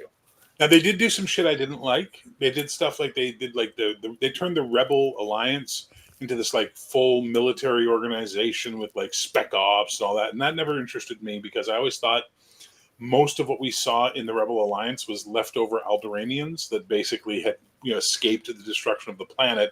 So their flight suits were just what the Alderaanians wore. Their uniforms were the Alderaanian Navy and stuff like that. That's what I always felt. Never said, but that's what I felt. But the rest of it was meant to be just this like never-ending group of irregulars. You know what I mean? Just this like, but when you get into like all the Rebel Kraken's Guide and stuff, it gets a little too fucking. Some guy with a military fetish wrote this shit. You know what I mean? And like really likes uniforms. It always bothered me like they had their own like classes of capital ships. So like, who is making these things and how are they getting away with it? The Mon Calamari. Yeah. And actually, they're not even. They were originally designed as pleasure cruise ships. And like the Nebulon Bs and stuff like that. Those were like the MC-60 and all that. Those were cruise liners. Yeah. And like the big ones, like the Nebulon B frigate and all that. They're just like, let's tow me turbo lasers on it. Everything in the original Rebel fleet was either from another species Navy or was leftover Old Republic shit they adapted, right? Yeah. So the X-Wing, the Incom X-Wing, was designed as a fighter for the Empire. And they turned it down in favor of the Tydirium, right? Because the TIE was cheaper to produce. And most importantly, no life support and no fucking hyperdrive, which is why TIE fighter pilots had to have the whole gear, helmet thing, pressure suit, because they were pretty much exposed to the vacuum of fucking space in those things. And they couldn't fucking hyper jump away and defect or go AWOL or whatever they could desert. That's what I'm looking for. The other thing is the TIE fighter was super, even though it was fleet dependent, it was super maneuverable. Yeah. And carried a shit ton of firepower for its size. If only I could get that RPG game. Incom had the order for the X-Wing and the Empire had approved it up until a point, so they started manufacturing them and they had made a ton of them to be selling to the Empire. We're going to get rich, boys. And then the Empire went, yeah, no, we're going this way instead. So they were left with all this shit. And it was Mon Mothma, I think, from the Rebellion, who basically slides up on Incom and goes, hey, you got a bunch of fucking fighters sitting around that you can't do anything with. And we got a bunch of stolen Imperial credits. What say we make a deal? You know what I mean? So that's when the Star Wars gets interesting. When you get away from the Luke and the Vader and you get into the guts of that fucking universe, it gets fucking neat. Problem is, everybody wanted to be a fucking Jedi. I didn't. Therefore, I couldn't give a flying fuck about Luke Skywalker. You know what I mean? Yeah. I was always much more interested in Wedge Antilles was, if you read the books, Wedge Antilles is like one of the biggest badasses in the galaxy. Oh, yeah. Rogue leader, baby. Red Leader 1 or whatever the hell he was. He's red 1. No, he's not red 1. He's red. Luke is red 4. No, Luke's red 5. Did you watch? He's Rogue leader. That's what matters most. He's the head of Rogue Squad. Yeah. Did you watch the fan-made movie Wingman? No. It's like half an hour of X-Wing centered themes. Oh, nice. Do you ever see the TIE Fighter anime? The TIE Fighter anime. Yeah, yeah. That's fucking tight, man. Yeah, I always like the Y-Wing. The Wingman movie you're going to love too. You are going to love the Wingman movie. And also there is another that is called After Endor. It is an Alderanian who became Imperial, and it is one of the soldiers that is in the movie The Return of the Jedi, and he survives, and he discovers that his planet was blown up by the Empire. The first character I ever made for a Star Wars game back in the 80s when it came out was before they said stormtroopers were all clones, and stormtroopers were just stormtroopers. They were just troops that the Empire. Mm-hmm. I played a guy who was an ex-stormtrooper. That was my first. He was just ex-stormtrooper turned bounty hunter, and I loved that fucking character. Yeah, that's such a great concept, Yeah, and they ruined it with the clone bullshit. What were the clone before the prequels came out? In our minds, what the fuck were the Clone Wars? We had no idea. They were this thing that happened that Luke's father fought in, and there was the Clone Wars. We didn't know anything about it. Then we did know is apparently Boba Fett's armor was from the Clone Wars. Well, it's the Mandalorian Super Commandos, right? And so when you start peeling into it, you get this. But we didn't know what they were either. But there was this weird story that was developing underneath the current that a lot of people used to talk about back in the day. It was all fandom stuff. That basically the Super Commandos were part of the group fighting against the Republic, and the clones were cloned Jedi who invariably, without failure, turned to the dark side every time. And it was like, now that's fucking interesting. That would be interesting, yeah. Yeah, that's way more interesting and that's why people don't like Jedi and don't trust Jedi, and why it was so easy for the Emperor to just get rid of the fucking Jedi, because people were like, "Fuck those guys! That Force stuff is bullshit." Yeah, but Lucas needed to sell toys. Yeah. Sorry, Jose, but people would be afraid of that. Huh. Like if now on Earth there was a little group of people that could like force lightning and chuck shit through the air and mind control you and shit, you would want them dead. And just arbitrarily decided to interfere in anything they wanted to. Yeah, you would not want those people around at all. You'd be like, F these guys. The same thing with superheroes, which I think the boys might have tried to touch on it a little bit, is if there were actual superheroes in the world, I think most humans would come to the conclusion that they need to kill them, just because we couldn't deal with that kind of thing without wanting it dead, Yeah, I agree. It's just our nature. It's like, yep, that thing's bigger, stronger, and better than me. Find a way to kill it ASAP. Like, all right, that's what we're going to do these days. But that's just the way we are. Okay. Yeah. Well, anyway, try to watch. It's been like 3 hours, so I'm going to be moseying on down the road. Remember to watch the movie Wingman, fan-made Wingman. Okay.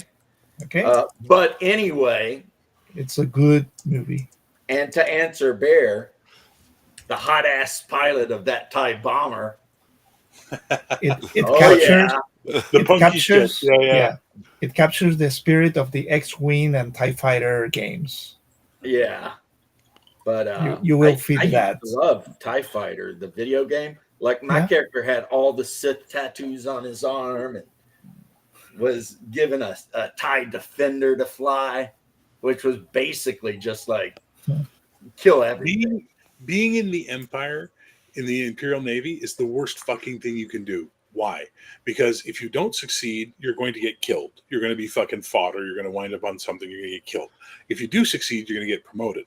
And if you keep succeeding, eventually you're going to get promoted to Vader's ship. And then you're one stub toe away from the long distance fucking throat job, and that's the end of you. That'll be the end of you. Plus, if you keep getting promoted, you might threaten somebody above you. And you got to go because we can't. All right, Chuck. I've enjoyed our lunches, but here's some Tabana gas. It has been a wonderful bunch of conversation, guys. I really appreciate it, and I will catch you guys on the flip side. See ya.